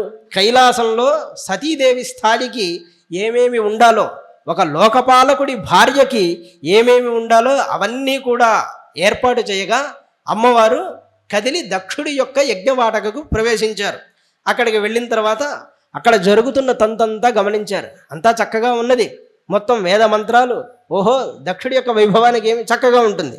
కానీ రుద్రుడి యొక్క భాగం లేని యజ్ఞాన్ని చూసింది. అంటే చదువుతున్న మంత్రాల్లో కానీ చేస్తున్నటువంటి కర్మలలో కానీ ఎక్కడా పరమేశ్వరుడికి ఆవాహన అనేది లేదు. ఆవాహన అనే మాట నేను మీకు అర్థం అవడానికి చెప్తున్నటువంటి మాట. పరమేశ్వరుడికి స్థానం లేదు ఆ యజ్ఞంలో. అరుద్రభాగం తమవేక్ష్యచాధ్వరం. అలాంటి యజ్ఞాన్ని చూసి పిత్రాచదేవే కృతహేళనం విభౌ. తండ్రి చేత పరమేశ్వరుడు హేళన చెయ్యబడుతున్నాడని తెలుసుకున్నదై అనాదృత యజ్ఞ సదస్యధీశ్వరి చుకోపలోకానివ ధక్ష్యతీరుష. లోకములన్నింటినీ తగలబెట్టేసేట్టుగా ఆ పరాశక్తి చూస్తూ మాట్లాడుతూ ఉన్నదట. ఓ తండ్రి, ఎంతటి తప్పు చేస్తున్నావు. లోకాలన్నిటికీ పరమేశ్వరుడు ఆత్మస్వరూపుడై ఉన్నాడు సుమా. ఈ సృష్టిలో ఆయన కంటే మొనగాడు ఇంకొకడు లేడని నువ్వు తెలుసుకో. అదేవిధంగా సకల ప్రాణులకి ఆత్మ ఆయనే. ఆయనకి ప్రియుడు ద్వేష్యుడని ఇద్దరు లేరు. ఆయనకి అందరూ సమానమే. అట్లాంటి పరమేశ్వరుడికి ప్రతికూలం నువ్వు తప్ప ఎవరైనా ఆచరిస్తారా? ఇంతవరకు ఎవరైనా? అరే, రాక్షసులే పరమేశ్వరుని మెప్పించి వరం పొందుతారే. రాక్షసులు ఎన్నడైనా శివుడి మీద యుద్ధానికి వచ్చారా? రాక్షసులకే లేని బుద్ధి నీకేల తండ్రి అని అనేక విధాలుగా నచ్చ చెప్పింది. అయినప్పటికీ కూడా శివుడి పట్ల విపరీత భావం కలిగిన దక్షుడికి అది రుచింపలేదు. యద్ వ్యక్షరన్నామ గిరేరితం నృణాం సకృత్ ప్రసంగాదఘమాషు హంతి తత్. మంచి మాట. యద్ వ్యక్షరన్నామ గిరేరితం నృణాం, మనుష్యుల యొక్క వాక్కు నుండి సకృత్ ప్రసంగాత్ అంటే అప్పుడప్పుడైనా శివ శివ శివ శివ అని వెలువడితే ఆ పలుకుల చేతనే మానవులు పవిత్రులైపోతూ ఉన్నారే, అట్లాంటి కీర్తి కలిగినటువంటి పవిత్ర కీర్తిం తమలంఘ్య శాసనం, దాటరాని శాసనము కలిగిన వాడు అంటే ఆయన శాసనం చేస్తే ఎవరు దాటలేరే, అట్లాంటి పరమేశ్వరుణ్ణి నీవు భవాన్ అహో, అహో అంటే అయ్యో, ద్వేష్టి శివన్ ద్వేష్టి, శివేతరహ శివేతరుడా అన్నది. శివ అంటే అర్థం ఏమిటి? మంగళప్రదుడు అని అర్థం. శివేతరుడా అంటే మంగళము లేనివాడా, అమంగళకర రూపుడా ఓ దక్షుడా, పరమేశ్వరుని నువ్వు ఇట్లా ద్వేషింపడం తగునా అని అనేక విధాలుగా చెప్తున్నది. పంచాక్షరి మంత్రానికి పద్మపాదులు వారు భాష్యం రాస్తూ ఓ మాట చెప్తారు. శివ అన్న పదాన్ని మనం వెనక్కి వెలిగితే వశీ అవుతుంది. అంటే అంతటని లోకాన్ని అంతటని వశమునందు ఉంచుకున్నవాడు ఎవడో ఆయన శివ అనే శబ్దంతో చెప్పబడుతున్నాడు. శివ అంటే ఇంకొక అర్థం ఉన్నది. అన్ని ప్రాణులు ఎవని యందు విశ్రాంతిని పొందడానికై శయనిస్తాడో ఆయన శివుడు అని అర్థం చెప్పారు. అట్లాంటి పరమేశ్వరుణ్ణి మంగళప్రదుణ్ణి నువ్వు ద్వేషిస్తున్నావా? ఒకరు చెప్తున్నారు శివ అని అనకూడదట పరమేశ్వరుని, శంకరహ అనాలట. అదేం మాయిదారు రోగమో తెలియదు. ఆ విధంగా ప్రచారం చేస్తున్నారు. భాగవతం ప్రమాణం అండి. భాగవతం చెప్తోంది భవాన్ అహో ద్వేష్టి శివం, శివుణ్ణి ద్వేషిస్తున్నావా అంటోంది. యత్ పాదపద్మం మహతాం మనోలిభి నిషేవితం బ్రహ్మరసాసవార్థిభి లోకస్య యద్వర్షతి చాశిశోర్థినః తస్మై భవాన్ దృశ్యతి విశ్వబంధవే. విశ్వమునకే బంధువైనటువంటి పరమేశ్వరుని నువ్వు ద్వేషిస్తున్నావే. తుమ్మెదలు తేనె కోసం పద్మం చుట్టూ తిరుగుతూ ఉంటాడే, అదే విధంగా బ్రహ్మానందాన్ని పొందాలనుకునే మహాత్ముల మనస్సులు అనేటువంటి తుమ్మెదలు ఎప్పుడు పార్వతీ యొక్క పరమేశ్వరుడి యొక్క పాదపద్మముల చుట్టూ అలా తిరుగుతూనే ఉంటాయి. అట్లాంటి విశ్వబంధువైనటువంటి పరమేశ్వరుణ్ణి నువ్వు ద్వేషం చేస్తున్నావు. కిం వా శివాఖ్యమ శివం న విదుస్త్వదన్యే బ్రహ్మాదడస్తమవకీర్త్య జటాశ్మశానే. ఏమన్నావు నువ్వు? శంకరుడు పేరుకి శివుడా అంటే పేరుకే మంగళుడా? ఆయన వాస్తవంలో శివుడు కాదా? శివాపదేశ అశివ అంటాడు కదా ముందు. పేరుకి శివుడే కానీ వీడు అశివుడు అన్నాడు. నిజమా ఆ మాట? ఆయన జటలంతా పూల్చుకుని శ్మశానంలో ఉంటాడని అన్నావే, నీ ఒక్కడికే ఆ విషయం తెలుసా? వాటన్నిటికీ వివరణ ఇవ్వలేదు అమ్మవారు. ఆ విషయం నీ ఒక్కడికే తెలుసా? బ్రహ్మగారికి తెలియదు, మరీచ్యాది మహర్షులకి తెలియదు, అక్కడున్న లోకపాలకులు ఎవరికి తెలియదా? సానుగులై వచ్చారు కదా మొత్తం ఋషులంతా, వాళ్ళకి రుద్రుడి యొక్క గొప్పతనం తెలుసు కదయ్యా. నీ ఒక్కడికే తెలిసినట్టు నువ్వు రుద్రుణ్ణి ఇలా అవహేళనం చేశావే. కర్ణౌ పిధాజ నిరరాజ్యత కల్ప ఈశే ధర్మావిరత్యసృణిభి నృభిరస్యమాని. ధర్మరక్షకుడైన జగన్నాథుడు సభలోని వాళ్ళు నిందిస్తూ ఉన్నప్పటికీ కూడా మౌనం వహించాడు. ఒకప్పుడు నువ్వు నిందించావు, అదంతా విని మౌనంగా ఉన్నాడు. కానీ శివనింద చేసేటప్పుడు ఏం చేయాలో తెలుసా? అవసరమైతే వాడిని సర్వనాశనం చేయాలి, లేదా అక్కడి నుంచి వెళ్ళిపోవాలి. ఇది చెప్పినటువంటి విషయం సుమా. మావః పదవ్యః పితరస్మదా స్థితాః ఏ యా యజ్ఞశాలాసు న ధూమవర్త్మభిః తదన్నతృప్తైః అశుభృద్భురీడితాః అవ్యక్తలింగాః అవధూత సేవితాః. అమ్మవారు చెప్తున్నారు, మాకుండేటువంటి తపశ్శక్తులు మీకుండవు సుమా ఓ దక్ష ప్రజాపతి. మీరు యజ్ఞశాలలో కూర్చుని ఆ యజ్ఞధూమం మధ్యలో ఎక్కడో స్వర్గం వస్తుందని భ్రమిస్తూ ఉంటారు. మేము అవ్యక్తలింగాః అవధూత సేవితాః, బాహ్య చిహ్నములైనటువంటి వాటికి అన్నిటికీ కూడా అతీతమైనటువంటి వాళ్ళం మేము. మాకుండే అణిమాది సిద్ధులు మీకు లభించవు సుమా. మీరెప్పుడు కామ్యకర్మలు చేస్తూ వాటిల్లో ఆనందాన్ని పొందుతూ ఉంటారు. మీకు మాకు పోలికేమున్నది?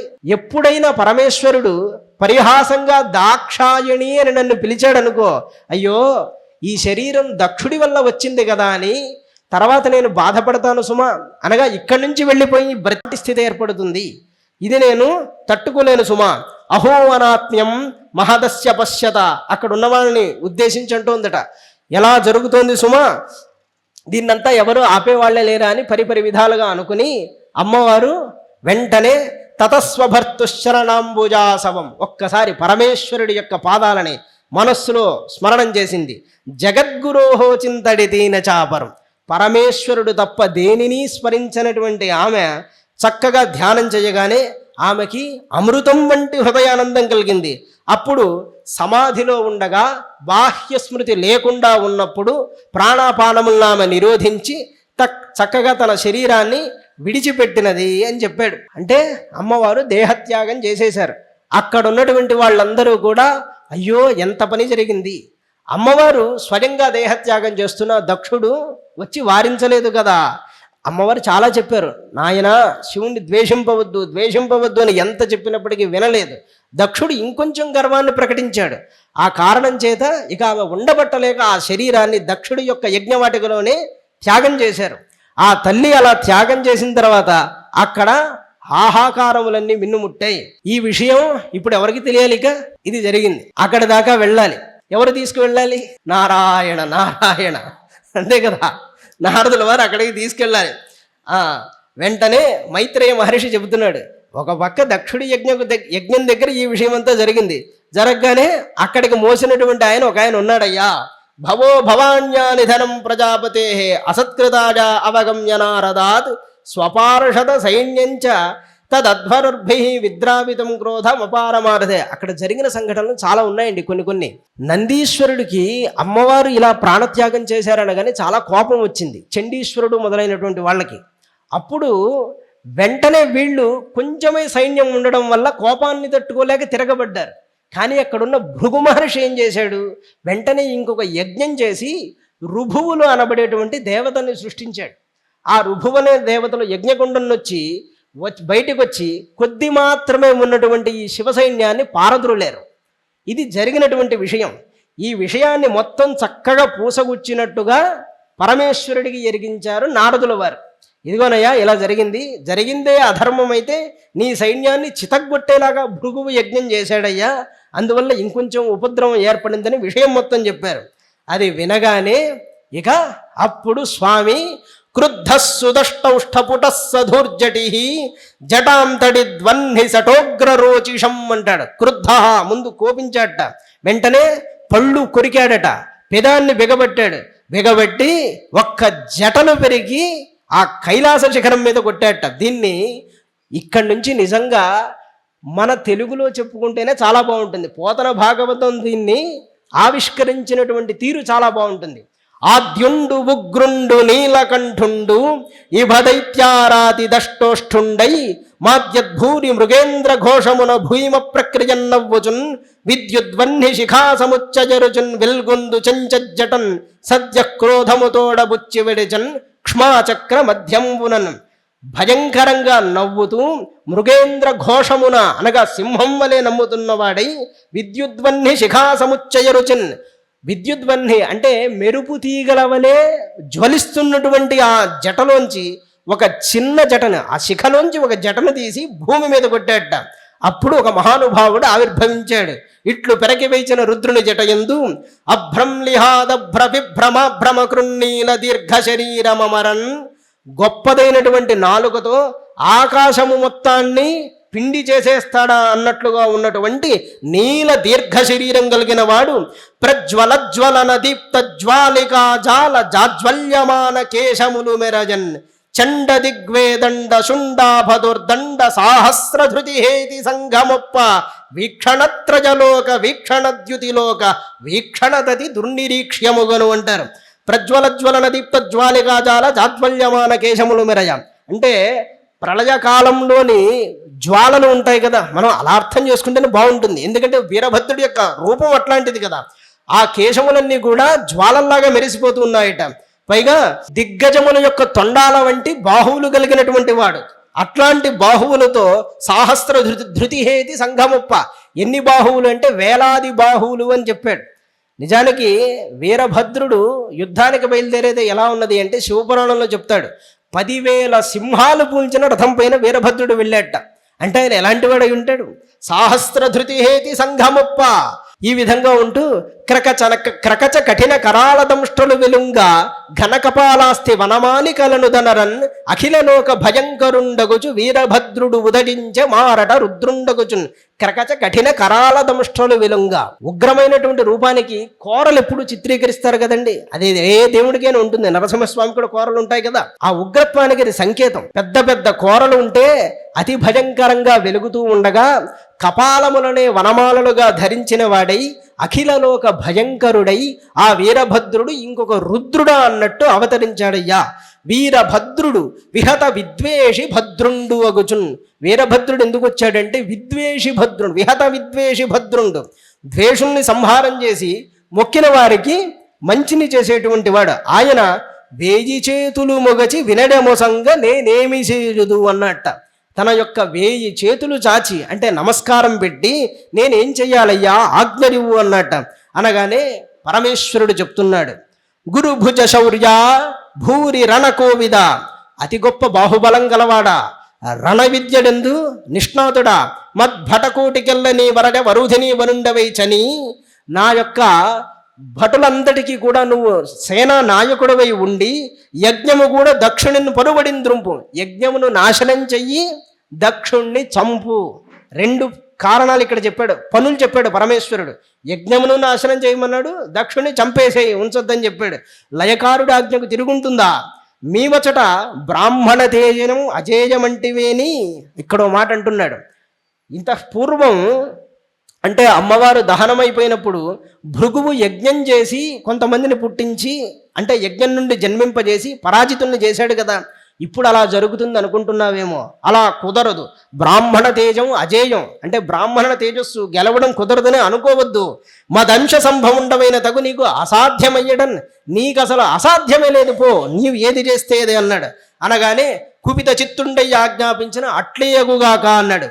కోపించిన చిత్తంతో పరమేశ్వరుడు ఆజ్ఞాపిస్తే అట్లాగే మొదలుపెట్టేట. అనఘుండు రుద్రుంజేరి ముదమార ప్రదక్షిణమాచరించి, అసలు తలుచుకుంటేనే భయం వేస్తుంది. అభ్రంలిహాదభ్ర అంటే ఏంటి, ఆకాశాన్ని తన నాలుకతో చప్పరించేంత పెద్ద దేహం గలవాడు, వేలాది బాహువులు గలవాడు పరమేశ్వరుడికి ఆహా నాకు మంచి విందు దొరికింది కదా అనుకుంటూ 3 సార్లు ప్రదక్షిణం చేసి యుద్ధానికి బయలుదేరుతున్నాడు. ఆ వీరభద్రమూర్తిలా ఉంటాడు.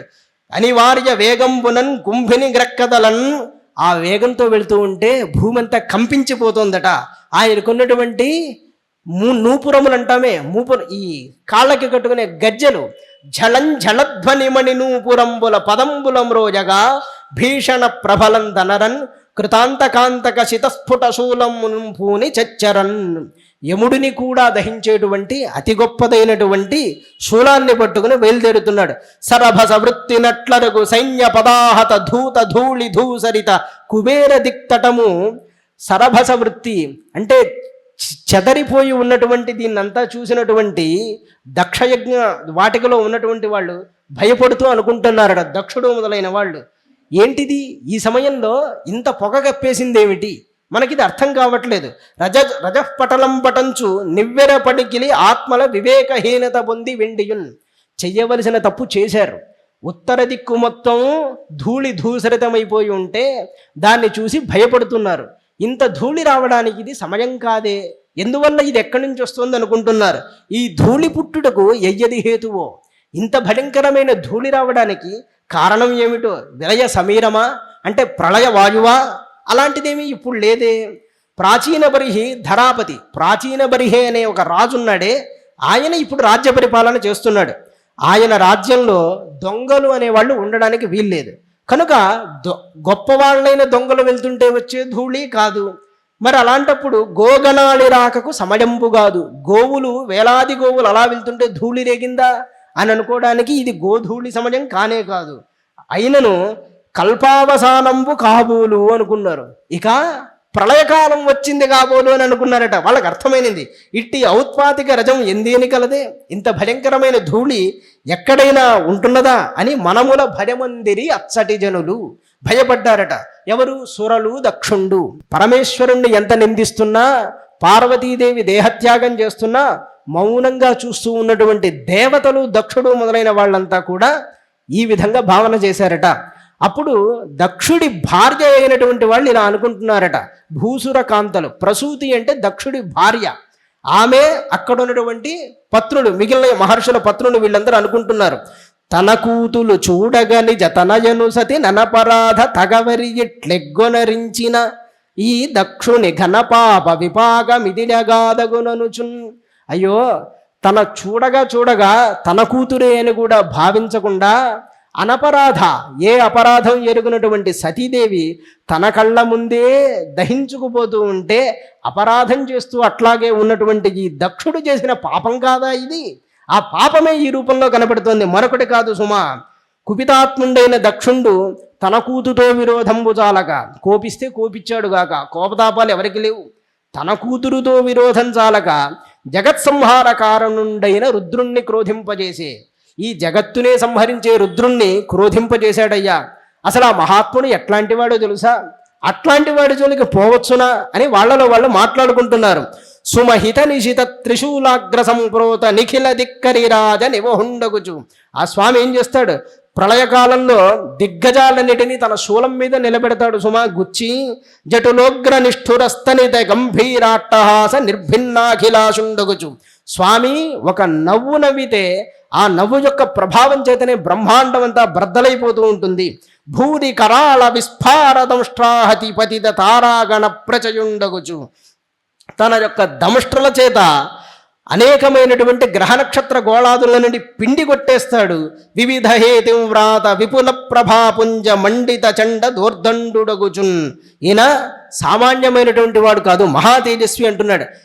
సరిగ్గా మీరు ఈ స్వామి యొక్క ప్రభావాన్ని శివానంద లహరిలో చూస్తే శంకర భగవత్పాదులు వర్ణిస్తారు కదా, కింబ్రూమస్తవ సాహసం పశుపతే కస్యాస్తి శంభో భవద్ధైర్యం చేదృశమాత్మన స్థితిరియం అన్యైః కథం లభ్యతే, అన్యైః కథం లభ్యతే.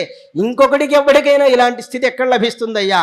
ఎందుకంటే ప్రళయకాలంలో భ్రశ్య దేవగణం, దేవతగణం అంతా భ్రష్టులైపోతారు. త్రసన్మునిగణం, మునులందరూ కాపాడు కాపాడు అంటూ ఉంటారు. నశ్యత్ ప్రపంచంలయం, ప్రపంచమంతా నాశమైపోతూ ఉంటుంది. పశ్యన్ నిర్భర ఏక ఏవ విహరతి. ఆ సందర్భంలో నువ్వు ఒక్కడివే ఆత్మారాముడివై చూస్తూ నిలబడతావు కదా, అట్లాంటి ధైర్యం నీకుగాక మరి ఇంకొకడికి ఎవరికి ఉన్నదయ్యా అంటాడు. అట్లాంటి స్వామి కదా ఈయన్ని పోయి ఈయనతో వైరాన్ని పెట్టుకున్నాడే. వికట రోష భయంకర భృకుడి దున్నిరీక్ష్య దుస్సహ తేజో మహిమందనర్చి ఘన వికీర్ణ జటాబంధ కలితుండగుచు అఖిల సంహారకారణుండయి నటించు. ఎవ్వరూ కూడా చూడడానికి శక్యం కానటువంటి తేజస్సు కలిగి వికటరోష భయంకరంగా, అంటే భృకుడిని ముడివేసిన వాడి జటలు విరబోసుకుని స్వామి సంహారకారణుడై నటిస్తాడే. అట్లాంటి త్రిపుర సంహారకరుడైన స్వామిని రోషింపజేసి మంగళాలని పొందడం అనేది బ్రహ్మగారికైనా సాధ్యమేనా అన్నాడు. పొందవచ్చునే పద్మగర్భనకునైనా మంగళములను, మంగళాలను పొందడం ఇంకెవరికి సాధ్యమయ్యా అని ఈ విధంబున భజవిహ్వలలోచనలై పలుకుచున్న సమయంబున పత్నులందరూ, ఋషిపత్నులందరూ ఇలా భయంతో పలుకుతూ ఉంటే మహాత్ముడైనటువంటి దక్షుడకు అనేకమైనటువంటి భయోత్పాతములన్నీ కనబడుతున్నాయి. అంటే ఇక తన యొక్క నాశం దాపురించిందనే విషయం సుస్పష్టంగా కనబడుతుంది. అప్పుడు రుద్రానుచరులు ప్రవేశించారు ఆ యాగశాలలోకి. నానా విధాడుదంబులు ధరించి కపిల పీతవర్ణంబులు కలిగి, వాళ్ళు ఏ రంగులో ఉన్నారట? కపిల వర్ణంలో ఉన్నారు.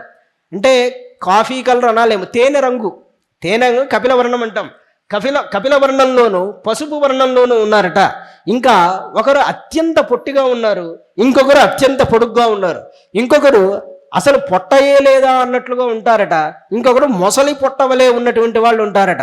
అలా చిత్ర విచిత్రములైనటువంటి రూపాలలో ఉన్న వాళ్ళందరూ కూడా యజ్ఞశాల ప్రదేశంబునను పరువులు పెట్టుచును గదియంజను దించి వాళ్ళందరూ యజ్ఞశాలలోకి రాగానే ఒక్కొక్కడు ఒక్కో దిక్కు పరిగెత్తడం మొదలుపెట్టారు. ఎక్కడికి పోతారా అని ఒక్కొక్కడిని పట్టుకుని చక్కగా బహుమానాలు ఇవ్వడం మొదలుపెట్టారు రుద్రానుచరులందరూ కూడా. కొందరు ప్రాగ్వంశంబును, ప్రాగ్వంశము అంటే ఈ యాగశాల వేస్తాం కదా, యాగశాల వేసినప్పుడు తూర్పు వైపుగా వచ్చేటువంటి ఒక వెదురు కర్ర ఉంటుంది, దాన్ని ప్రాగ్వంశం అంటారు. అది లాగేస్తే ఇక ఆ శాల యజ్ఞం చేయడానికి పనికిరాదు. ముందు ఆ ప్రాగ్వంశాన్ని లాగేశారట. కొంతమంది పత్నీశాల, యజ్ఞం చేసేటప్పుడు యజమానురాలు కూర్చునేటువంటి ప్రదేశం ఉంటుంది, ఆమె కూర్చోవడానికి ఉన్నటువంటి శాలను ధ్వంసం చేశారట. ఇంకొంతమంది ఆగ్నేధ్రశాల. ఈ విధంగా కొంతమంది యజ్ఞానికి ప్రసాదం తయారు చేసేటువంటి ప్రదేశాన్ని ఇలా ధ్వంసం చేశారు. విధ్వంసంబులు గావించిరి. మనకు విధ్వంసం అంటేనే ఇష్టం. ఎవరు? దక్షుడి యొక్క యజ్ఞాన్ని రుద్రానుచరులు ఈ విధంగా విధ్వంసం గావిస్తున్నారట. ఇంకొందరు యజ్ఞపాత్రంబులను అగ్నులను చెరిచిరి. యజ్ఞపాత్రలను అలాగే ఆ కుండాలలో ఉండేటువంటి అగ్నులన్నిటి కూడా నాశనం చేశారట. కొందరు హోమాగ్నులు ఆర్పిరి. ఆ హోమం చేస్తున్న అగ్నులను నాశనం చేశారు. ఇంకొందరు హోమకుండంబుల మూత్రంబులు విడిచిరి అన్నారు. కసికొద్దీ ఆ హోమాలలో మూత్ర విసర్జన కూడా చేశారట. అయినా ఎదురేది? వారికి ఎదురు చెప్పే ధైర్యం ఎవడుకుంది? అందుకే పరమేశ్వరుడు ముందు చెప్పాడు, బ్రాహ్మణ తేజం అజేయమంటివే.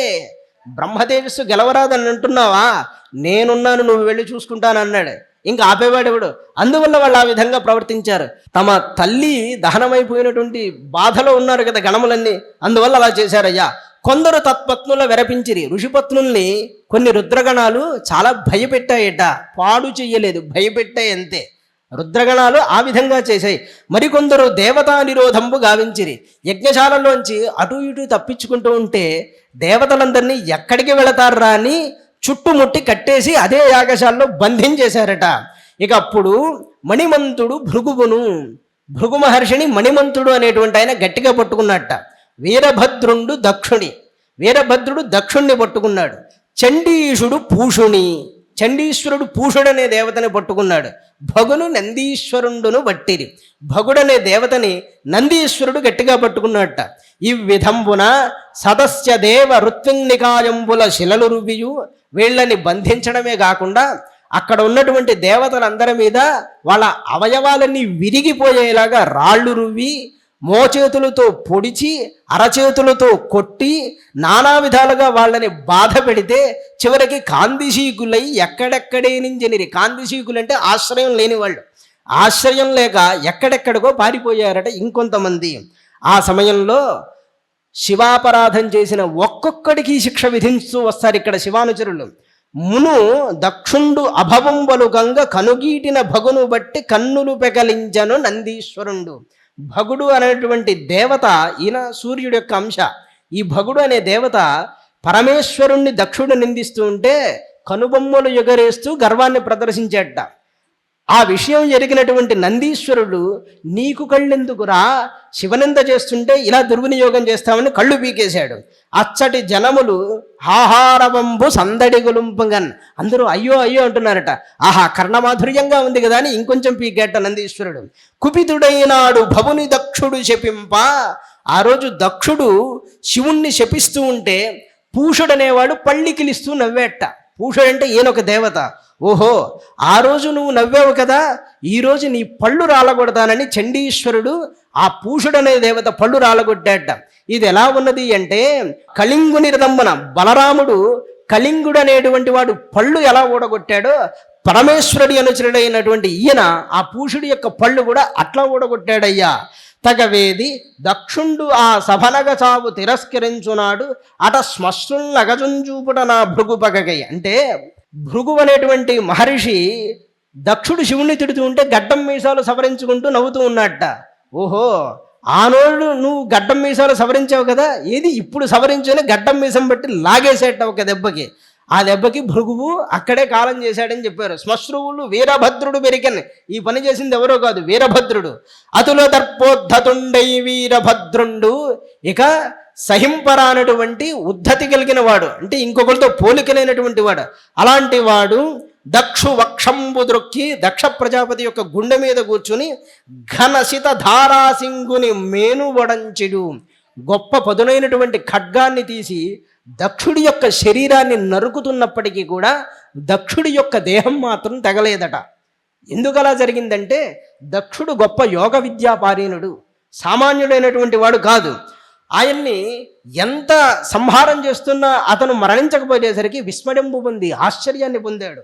అప్పుడు ఆయన యొక్క వధని వీరభద్రుడు ధ్యానంలో తెలుసుకున్నట్ట.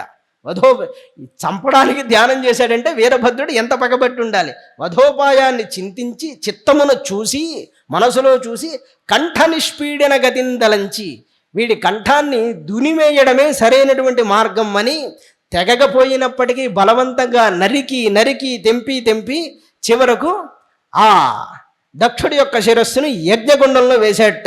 ఇట్లు వీరభద్రుండు దక్షుని యాగంబు విధ్వంసంబు గావించి నిజ నివాసంపైన కైలాసంబున కుంజనిజ అయ్యవసరంబున. ఇక పని అయిపోయింది కదా, వచ్చిన పని పూర్తయ్యేసరికి చక్కగా అక్కడికి వెళ్ళేట. హర భటకోటి చేత నిశితాసి గదాకరవాల శూల ముద్గర ముసలాది సాధన విదారిత జర్జరితాఖిలాంగులై చెప్తారు పోతన గారు. హరభట కోటి చేత పరమేశ్వరుడి యొక్క సేనావాహిని ఎంత ఉంది అంటే హరభటకోటి, దానికి లెక్కే లేదు. అనంతమైన సేనావాహిని ఆ సమయంలో వచ్చింది. వాళ్ళు ప్రయోగించినటువంటి ఆయుధాలు ఏమిటి అంటే కత్తులు, గదలు, కరవాలాలు, శూలాలు, ముద్గరాలు, ముసలాలు అంటే రోకళ్ళలు, ఇలాంటివన్నీ కూడా ప్రయోగిస్తే వాటన్నిటి చేత పిండి పిండి అయిపోయినటువంటి శరీరాలు గలవాళ్ళై, ఒంట్లో బలం లేని వాళ్ళై కుయ్యో మొర్రో అంటూ బ్రహ్మగారి దగ్గరికి వెళ్ళారు దేవతలు. కానీ ఆ సమయానికే జరగవలసిందంతా జరిగిపోయింది. విశేషం ఏమిటంటే ఆ యజ్ఞానికి బ్రహ్మగారు రాలేదు, నారాయణుడు రాలేదు. బ్రహ్మానారాయణుడు రానప్పుడు దేవతలు వెళ్లకుండా ఉండొచ్చు కదా, అట్లా వెళ్లకుండా ఉండలేదు, వాళ్ళు మాత్రం వెళ్ళారు. అంటే ఎవరి యొక్క ప్రారంధమునకు వారు ఫలం అనుభవించవలసిందే. ఇంతయును మున్ను మనము నిరంగియున్న కథన అంటే ఇంతకుముందు మనమంతా తెలుసుకున్నప్పటికీ విశ్వాత్మకుండును కమలలోచనుండు నొప్పు నారాయణుడు, విశ్వాత్ముడనే నారాయణుడు, అజుడు అంటే బ్రహ్మగారు కనీసం ముఖమైనా చూడలేదయ్యా, దక్షుడి ముఖం, మనం అదైనా అర్థం చేసుకోవాలి కదా అని అనుకున్నారు. అని బ్రహ్మగారికి దగ్గరికి వెళ్ళి చెబుతున్నారు, స్వామి ఇలా యజ్ఞమంతా ధ్వంసమైపోయింది, యజ్ఞం ధ్వంసమైపోయిందంటే లోకానికి క్షేమం కాదు, కనుక నువ్వే దడిచేసి మమ్మల్ని రక్షింపవలసిందన్నారట. బ్రహ్మగారు చూసి సిగ్గుందా మీకు అని అడిగాడు. ఇలాగే అన్నాడు, సుమా మీరు దుష్టాత్ములు అన్నాడు, మీరంతా చెడ్డవాళ్ళయ్యా, ఎంత తప్పు పని చేశారు. ఘనతేజోనిధి పురుషుండనయంపున్ కృతాపరాధుండైనను తా మల్లన ప్రతీకారము గావించిన జనులకు లోకమందు క్షేమము గలదే. గొప్పవాళ్ళు ప్రతీకారాన్ని చేస్తే క్షేమం అనేది ఉంటున్నదా అని దేవతలు అంటున్నారు. ఎవరిని ఉద్దేశించి? పరమేశ్వరుని ఉద్దేశించి. అయ్యో ఈయన ఇలా చేశాడు అంటే అప్పుడు చెబుతున్నాడు, క్రతుభాగారుహుండగు పశుపతిని ఈశ్వరును అభవు శర్వు భర్గుని దూరీకృత యజ్ఞ భాగం చేసిన అతి దోషులు దుష్టమతులు నగు మీరు ఇంకన్. ఒరే క్రతుభాగార్హుడై పరమేశ్వరుడంటే యజ్ఞమునకు అర్హుడు. అందుకే పరమాచార్య స్వామివారు పరమేశ్వరుని స్థితి చూస్తూ ఒక మాట అంటారు, యజ్ఞోహి విష్ణు యజ్ఞేశ్వరస్వం అంటారు. యజ్ఞోవై విష్ణు అని వేదం చెప్తున్నదయ్యా, యజ్ఞం విష్ణు స్వరూపమే, మరి నీవు యజ్ఞేశ్వరుడువు కదా అంటాడు. అంటే యజ్ఞఫలంతో కూడా సంబంధం లేని వాడవు అని అంటాడు. అంత గొప్పవాడయ్యా. అట్లాంటి పరమేశ్వరుడికి యజ్ఞముల్లో భాగం లేకుండా చేశారు. దక్షుడు నిందిస్తుంటే మీరు చెప్పవద్దు, కానీ ఆనాడు అలా చేయలేదే. ఈశ్వరుణ్ణి భర్గుణ్ణి యజ్ఞమునకు దూరం చేసినటువంటి మీరు ఖచ్చితంగా దుష్టులే సుమా అని మళ్ళీ బ్రహ్మగారు కూడా పరమేశ్వరుడి యొక్క మహత్తుని చెప్తాడు. ఇది పదే పదే చెప్తున్నప్పటికీ నేను చెప్తున్నాను అనుకోవద్దు, అంటే ప్రత్యేకించి కల్పించి నేను చెప్తున్నది కాదు. కథాభాగంలో ప్రతి వాళ్ళు ఈశ్వరుడి గురించి అలా అనుకుంటున్నారు. పూని ఏ దేవుని బొమ్మముడి మాత్రాన ఒక్కసారి కోపించి ఏ దేవుడు కనుబొమ్మలు ముడివేస్తే లోకపాలకులను లోకములను నాశముందుదురు. లోకపాలకులు లోకులు పరమేశ్వరుడు కనుబొమ్మలు ముడివేస్తే నాశనమైపోతారయ్యా. అట్టి ఈశుండు అలాంటి పరమేశ్వరుడు ఘన దురుక్తి అస్త్రనికాడ విద్ధాంతరంగుండగును ప్రియా విరహితుండును అయినవాడు. అలాంటి పరమేశ్వరుడు దక్షుడి యొక్క సూటిపోటి మాటల చేత గాయపడ్డవాడవుతున్నాడు.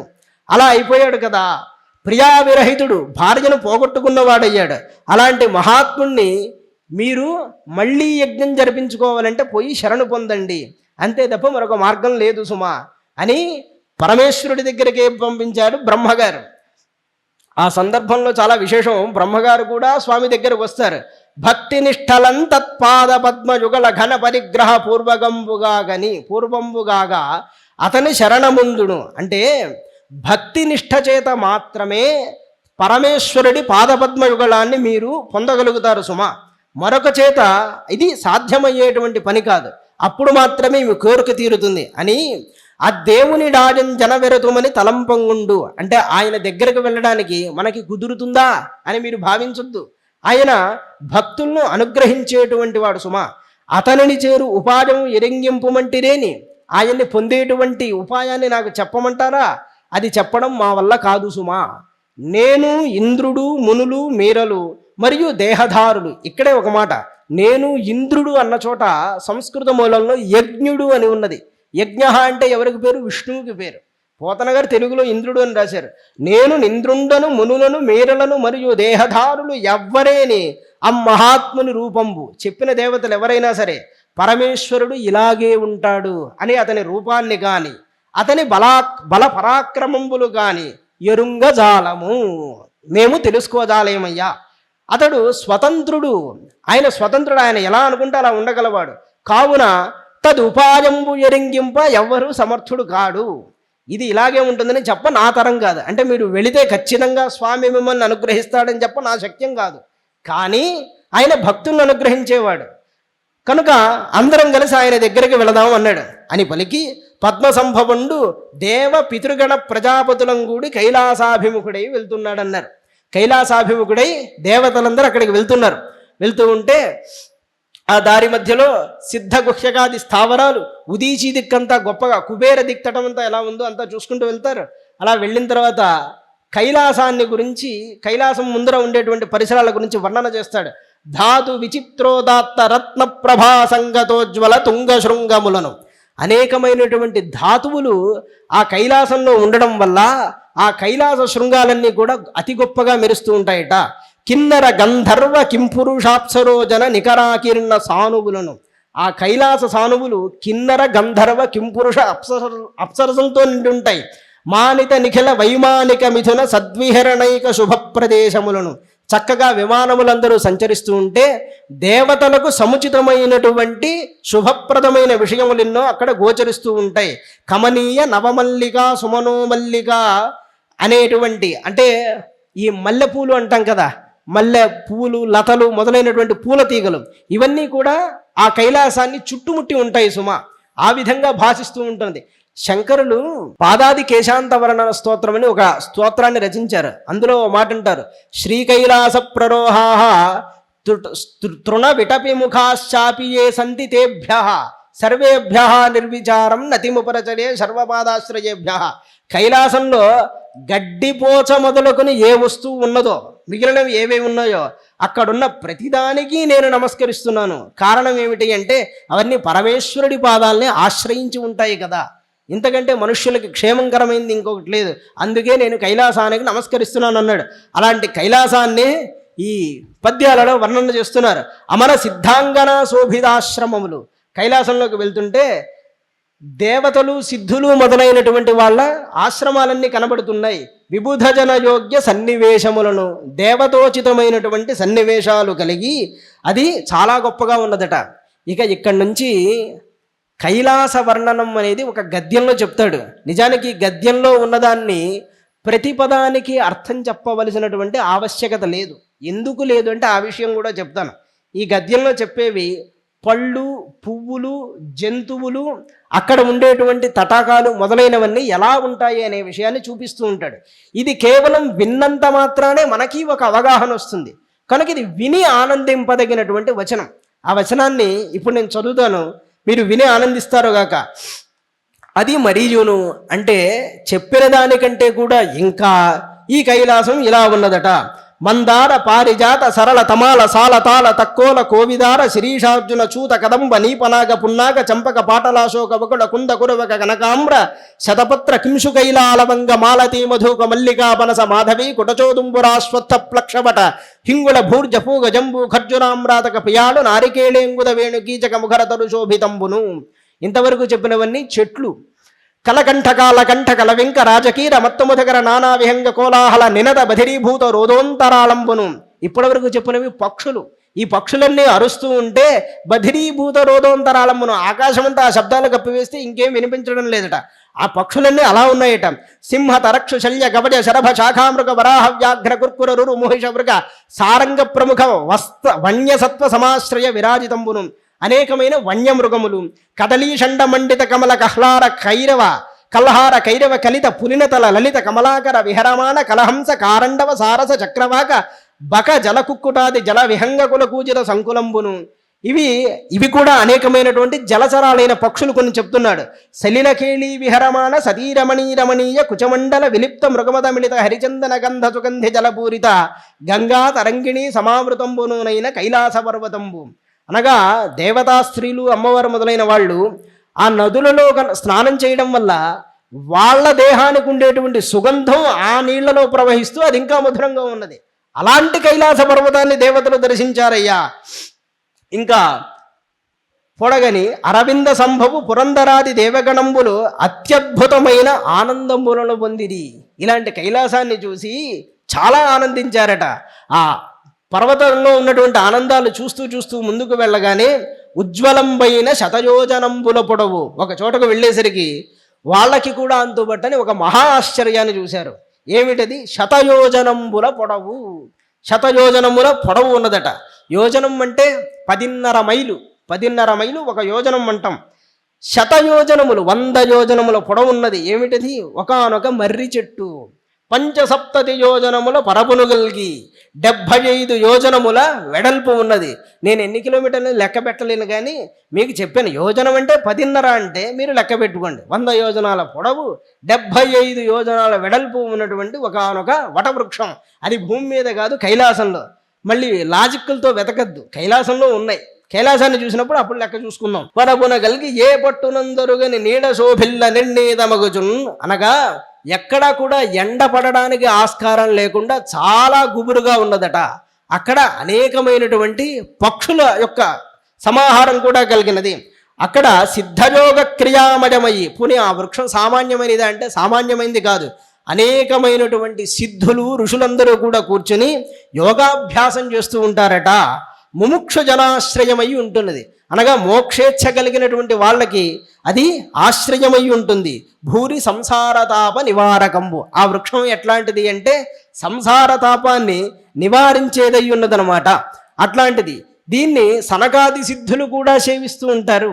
అక్కడ శాంత విగ్రహుని, వాత్సల్యగుణుని, కమనీయలోక మంగళదాయకుని శివుని, విశ్వబంధుని, జగద్వినుతయుషుని. ఎంతెంత మంచి మాటలు తెలుగులో మనకు అర్థమవుతున్నట్టే ఉన్నాయి కదండి. శాంత విగ్రహుని, చక్కగా ప్రశాంతంగా కూర్చున్నవాణ్ణి, వాత్సల్య గుణుని, ఇతరుల మీద ప్రేమను చూపిస్తున్నవాణ్ణి, కమనీయలోక మంగళదాయకుని, లోకమునకు కమనీయతను మంగళాన్ని అనుగ్రహించేటువంటి వాణ్ణి, విశ్వబంధువుని, విశ్వమునకంతా బంధువైన వాణ్ణి, జగద్వినుత యశుని, జగత్తంతా గుర్తించినటువంటి యశస్సు కలిగిన వాడిని, గుహ్యక సాధ్య రక్షోయక్షనాథ కుబేర సేవితుని.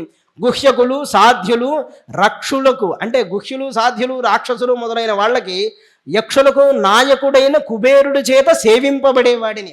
కుబేరుడు ఈశ్వరుడు స్నేహితులు కదండి. కనుక కుబేరుడు ఎప్పుడు పరమేశ్వరుని సేవిస్తూ ఉంటాడు. అందుకే పరమేశ్వరుడికి ఉన్నటువంటి సంపదలో 8వ వంతు భాగాన్ని కుబేరుడికి ఇచ్చాడు. ఆ మాత్రం చేతనే కుబేరుడు అంత గొప్పవాడయ్యాడని చెప్తాడు. ఇక పరమేశ్వరుడు ఐశ్వర్యం అలాంటిది. అట్లాంటి వాడిని, దుర్వార బలుని, వారింప శక్యం కాని బలం కలిగిన వాడిని, ఉదిత విద్యా తపోయోగ యుక్తిని, విద్యా తపస్సు మొదలైనవి ఉన్నట్టి వాడిని, బాలచంద్ర భూషణుని, బాలచంద్రుణ్ణి ధరించిన వాణ్ణి. వీళ్ళు ఎవరు? దేవతలు, బ్రహ్మ మొదలైనటువంటి వాళ్ళంతా దర్శించారు సనాతన బ్రహ్మమయుని. ఎట్లా చూశారంటే చెప్తున్నారు. అంచితవామ పాదాంభోరహము దక్షిణోరు తలంబున నొయ్యనునిచి సవ్యజానువు మీద భవ్యబాహువు సాచి వలపలి ముంజేత సలలితాక్ష మాలిక ధరించి. అంటే మౌనం వ్యాఖ్యా ప్రకటిత పరబ్రహ్మతత్వం యువానం అని మనం శ్లోకాదుల్లో ఏది చెప్తామో అట్లాంటి దక్షిణామూర్తిని చక్కగా ఒక కాలు మడచి ఎడమకాలు లోపలికి మలచి సవ్యజానువు మీద భవ్య బాహువు సాచి చిన్ముద్రను బట్టి అట్లా ఉంచి వలపలి ముంజేత సలలితాక్షమాలిక ధరించి, ఒక చేత మాలిక జపమాల ధరించి చిన్ముద్ర పట్టినటువంటి తర్కముద్రాయుక్తుండగుచున్ చిత్తములోన అవ్యయంపైన బ్రహ్మానంద కలిత సమాధినిష్ఠుండు వీతమత్సరుండు. అట్లాంటి పరమేశ్వరుణ్ణి, యోగ పట్టాభిరాముణ్ణి చక్కగా చూశారట. చూసి ఉచిత వృత్తి రోష సంగతింబాసి. ఇక్కడ ఒక మాట అంటాడు, కోపించినటువంటి యముడు శాంతిస్తే ఎట్లా ఉంటాడో ఆ శాంతించిన యముణ్ణి చూసినట్టుగా దేవతలందరూ చూశాడట. అమ్మయ్యో, అక్కడంత విధ్వంసం చేశాడు, ఇక్కడంత శాంతంగా నారదాదులకి సనగాదులకి ఉపదేశం చేస్తున్నాడా, ఆయన ఈయన ఒకటేనా అని అనుకున్నారట. వాస్తవానికి శివుణ్ణి చూడలేదు వాళ్ళు చూసింది శివుడి యొక్క అంశ అయిన వీరభద్రుణ్ణే. పరమేశ్వరుని చూడాలంటే వాడు ఉండాలి కదా ప్రళయంలో. ఈ మాట్లాడే వాళ్ళు ఎవరు ప్రళయకాలంలో ఉండరు కదా. పరమేశ్వరుడి ఉగ్రత్వాన్ని వాళ్ళు ఎలా చూడగలరు?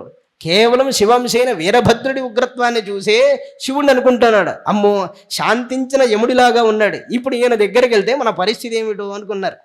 అలా దగ్గరికి భయపడుతూనే వెళ్ళగా బ్రహ్మగారు నమస్కరించి ఎంతో గొప్పగా స్తుతి చేస్తారు. స్వామి ఎంత పని చేశారు మీరు, సామాన్యులా అన్నట్టు చక్కగా పొగట్టం మొదలుపెట్టి అంటారు, నిన్ను విష్ణుమాయ అనేది నేను చెప్తున్న మాట కాదు, భాగవతంలో ఉన్నట్టు మాట. పరమమైనటువంటి విష్ణుమాయ నిన్ను మోహింపజేయలేదు సుమా, దానికి నీవు అందనటువంటి వాడవు, నీవు సామాన్యుడైనటువంటి వాడవు కాదు. కనుక వీళ్ళందరూ చేసినటువంటి తప్పుల్ని మన్నించి క్షమించవలసింది అనగానే పరమేశ్వరుడు నవ్వుతూ చెప్పాట, నిజానికి నాకు కోపం అనేది లేదు సుమా, ఎవరు చేసిన కర్మకు వారు ఫలాలను అనుభవిస్తున్నారే తప్ప ప్రత్యేకించి నేను చేసేటువంటి విషయం ఏమీ లేదు అని తెలపగానే అప్పుడు బ్రహ్మగారు చాలా సంతోషించి ఈ యజ్ఞమంతా నీవు మళ్ళీ పునః నిర్మింపజేయవలసింది అన్నట్ట. అంటే అప్పుడు పరమేశ్వరుడు ఏం చేశాడో మైత్రేయ మహర్షి చెప్తున్నాడు. నాయన బ్రహ్మగారు ఈ విధంగా ప్రార్థించగానే సంతోషించి నవ్వుతూ అన్నట్ట, ఇదే ఇంతకుముందు అనుకున్నాం కదా, నేను ప్రత్యేకించి ఎవ్వరిని ఏమీ చెయ్యను అని. అలాగే పలికి అంటున్నాడు, అపరాధానికి సరైన శిక్ష మాత్రమే విధించాను. దక్ష ప్రజాపతి దగ్ధం అయిపోయింది, ప్రజాపతే దగ్ధశీర్ష్ణ భవతు అజముఖం శిరః, తగలబడింది కనుక ఇక వాడికి బస్తముఖం కలుగ్గాక, అంటే మేకపోతు ముఖం కలగాలి. మిత్రస్య చక్షుషే క్షేత భాగము స్వం బర్హిషో భగ అన్నాడు. భగదేవత యజ్ఞంలో జరిగేటువంటి యజ్ఞాన్ని మిత్రుడు అనేటువంటి దేవత కన్నులతో చూస్తాడు సుమా. ఇక ఆ దేవతకి కళ్ళు రావడం అనేది ఉండదు, మిత్రుడనే దేవత కళ్ళతోనే భగుడు చూస్తాడు. అలా కుదురుతుందా అండి? జీవితాంతం అలా ఉంటారా అంటే వేదాల్లో చెప్పారు, దేవతలు ఎప్పుడూ కూడా ఏకమనస్కులై ఉంటారు. సంభోమనాంసి జానతాం సమానివ ఆకూతి సమానా హృదయానివ అని చెప్తారు. అంటే ఓ దేవతల్లారా మీరు సమానమైన హృదయం కలిగిన వాళ్ళు అవుతారు కాక అని. అంటే మనసు ఒకటే అయినప్పుడు ఇంద్రియములు రెండు అవసరం లేదు. దేవతల మనసు అంతా ఒకటే కనుక ఒకరికి ఇచ్చిన దాన్ని అందరు దేవతలు స్వీకరించగలరు, అలాంటి శక్తి కలిగిన వాళ్ళు. పరమేశ్వరుడు అందుకు ప్రత్యేకంగా ఎలాంటి ఏర్పాటు చేశాడంటే ఈ మిత్రుడు అనేటువంటి దేవత కళ్ళతో భగుడు అనే దేవత ఎప్పుడు కూడా చూస్తూ ఉంటాడు. తద్వారా ఆయన ఇవ్వగలిగిన ఫలితాలను ఇస్తాడు. పూషాతు యజమానస్య దద్భిరజక్షతు పిష్టభుకు దేవాహ ప్రకృత సర్వాంగా ఏమ ఉచ్ఛేషణందదు. పూష అనే దేవత పళ్ళు రాలగొట్టాడు కదా చండీశ్వరుడు, ఆయన యజమాని యొక్క దంతాలతోనే పిండిని తింటాడు సుమా. అంటే యజ్ఞం చేసే యజమాని ప్రసాదాన్ని స్వీకరిస్తూ ఉంటే ఆయన యందు దూరి ఈ దేవత ఆ ప్రసాదాన్ని స్వీకరిస్తాడు. ఈయనకి ఇలాంటి వరాన్ని ఇస్తున్నాను. ఇక దేవతల యజ్ఞంలో మిగిలిన భాగాన్ని నాకు ఇచ్చారుగా, అంటే ముందైనా తర్వాత అయినా నాకు ఇస్తామన్నారు కదా, కాబట్టి అందుకుగాను దేవతల యొక్క అవయవాలన్నీ మళ్ళీ తిరిగి వాళ్ళకి వచ్చుగాక. రుద్రానుచరుల చేత పిండి కొట్టబడిన అవయవాలు ఉన్నారు కదా, చేతులు విరిగిన వాళ్ళు, కాళ్ళు విరిగిన వాళ్ళు, అన్నీ పోగొట్టుకున్న వాళ్ళు, వాళ్ళందరికీ ఆయా అవయవాలన్నీ వచ్చుగాక. ఇక బాహుభ్యాం అశ్వినో పూష్ణ, కొంతమందికి మాత్రం మినహాయింపు ఇచ్చాడు. బాహుభ్యాం అశ్వినో పూష్ణ హస్తాభ్యాం కృతబాహవ భవన్ త్వద్భర్యవశ్చాన్యే బస్త శ్మశ్రు భృగుర్భవేత్. చేతులు పోగొట్టుకున్న ఇతరులు అధ్వర్యులు ఋత్విక్కులు మొదలైన వాళ్ళు అశ్విని దేవతల యొక్క బాహువులతో మిగిలిన కార్యాలన్నీ చేస్తూ ఉంటారు. అశ్విని దేవతలు ఎవరంటే దేవవైద్యులు, సూర్యుడికి సంధ్యాదేవతకి జన్మించినటువంటి వాళ్ళు ఈ అశ్విని దేవతలు అనేవాళ్ళు. వీళ్ళు దేవవైద్యులు కనుక వీళ్ళ బాహువులతో చక్కగా యజ్ఞాది కృత్యములన్నీ నెరవేర్చుకుంటారు గాక. ఇక పూషదేవత యొక్క ముంజేతులతో తమ పనులు నెరవేరుస్తారు గాక అంటూ ఈ విధంగా వరాలు ఇచ్చాడు. మరి భృగు మహర్షి సంగతి ఏంటి? ఆయన గడ్డం పోగొట్టుకున్నాడు కదా, ఇతనికి గడ్డం మేకపోతు గడ్డం వచ్చుగాక అని చెప్పాడు. అప్పటి నుంచి భృగు మహర్షి మేకపోతు గడ్డం వచ్చింది. ఈ విధంగా చెప్పి అప్పుడు అక్కడందరూ కూడా శివుడి మాట విని ఆనందాన్ని పొందాడు. శివుణ్ణి ప్రార్థించి అందరూ కలిసి ఆ ధ్వంసమైనటువంటి యాగశాల దగ్గరికి వెళ్ళారు.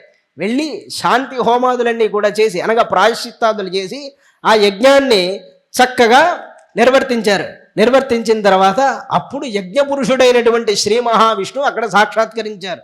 ఆ మహావిష్ణువు సాక్షాత్కరిస్తూనే యజ్ఞపురుషుడు రాగానే స్వామి యొక్క తేజస్సులో అందరి తేజస్సులు చేరిపోయినాయట. రుద్రుడు మొట్టమొదట పలుకుతాడట, వసుదేవుడవు అంతటా ఉన్నవాడివైన నిన్ను నేను ధ్యానం చేస్తూ ఉంటాను కనుక ఇతరులు నన్ను ఏమన్నా నేను పట్టించుకోను సుమా. పరమేశ్వరుడు చెప్పినటువంటి మాట అది. ఆ మాటే చెప్పాడు స్వామి. అప్పుడు స్వామి నవ్వి ఊరుకుంటాడు. దేవతలందరూ నాయనా నీకోసమే మేము ఇంత తపస్సు చేసాం, చాలా సంతోషం, నిన్ను చూస్తే మాకు ఆనందంగా ఉన్నది. ఒక్కొక్క దేవత ఒక్కో విధమైన స్థుతి చేశారు. ఆ విధంగా అంతా విన్న తర్వాత పరమేశ్వరుడు ఒక మాట చెప్పాడు, నాకు బ్రహ్మకి రుద్రుడికి భేదం అనేది లేదు. ఈ భేదాన్ని చూసినటువంటి వాళ్ళు అజ్ఞానులు సుమా అని చెప్పి ఆ యాగఫలాన్నంతా అనుగ్రహం చేసి తర్వాత లోకానికి క్షేమం కలిగించే విధంగా వరాలనిచ్చి ఎవరి దారిని వాళ్ళు వెళ్ళిపోయారు. కాసేపు అయిన తర్వాత మనం అందరం ఎలా వెళ్తాం అలాగా చక్కగా ఆ విధంగా వెళ్ళగానే అక్కడికి దక్షయజ్ఞ పరిసమాప్తి జరిగినది. ఆ తర్వాత భాగవతంలో ముఖ్యమైన ఉపాఖ్యానం మహావిష్ణువు యొక్క మహిమను. ఇంతవరకు భాగవతంలో రుద్ర మహత్తు ఎలా ఉన్నదో విష్ణు కథల్లోనే భాగంగా మనం విన్నాం. ఇక ధ్రువోపాఖ్యానం, ప్రహ్లాదోపాఖ్యానం, జడభరతోపాఖ్యానం మొదలైన వాటిల్లో నారాయణుడి యొక్క గరిమ ఎలాంటిది అనే అంశాలన్నీ కూడా తర్వాత నుంచి ఇక మనం క్రమంగా వినబోతూ ఉన్నాం. రేపటి నుంచి మనం దాన్ని అంతా కూడా వింటాం కాక రేపు ప్రత్యేకించి ప్రహ్లాదోపాఖ్యానం అంటే నరసింహావిర్భావాన్ని మనం రేపు సాయంత్రం చెప్పుకుంటాం. రేపు యథావిధిగా 6 గంటల నుంచి 8 గంటల వరకు ప్రవచనం ఉంటుందని తెలియజేసుకుంటూ ఇక్కడికి ముగిస్తున్నాను. గోవిందేతి సదా స్నానం, గోవిందేతి సదా జప, గోవిందేతి సదా ధ్యానం, సదా గోవింద కీర్తనం, గోవింద గోవింద హరే మురారి, గోవింద గోవింద గోవింద గోవింద హరే మురారి, గోవింద గోవింద హరే ముకుంద, గోవింద గోవింద రథాంగపాణి, గోవింద గోవింద నమామి నిత్యం. శ్రీ వెంకటేశాయ నమః.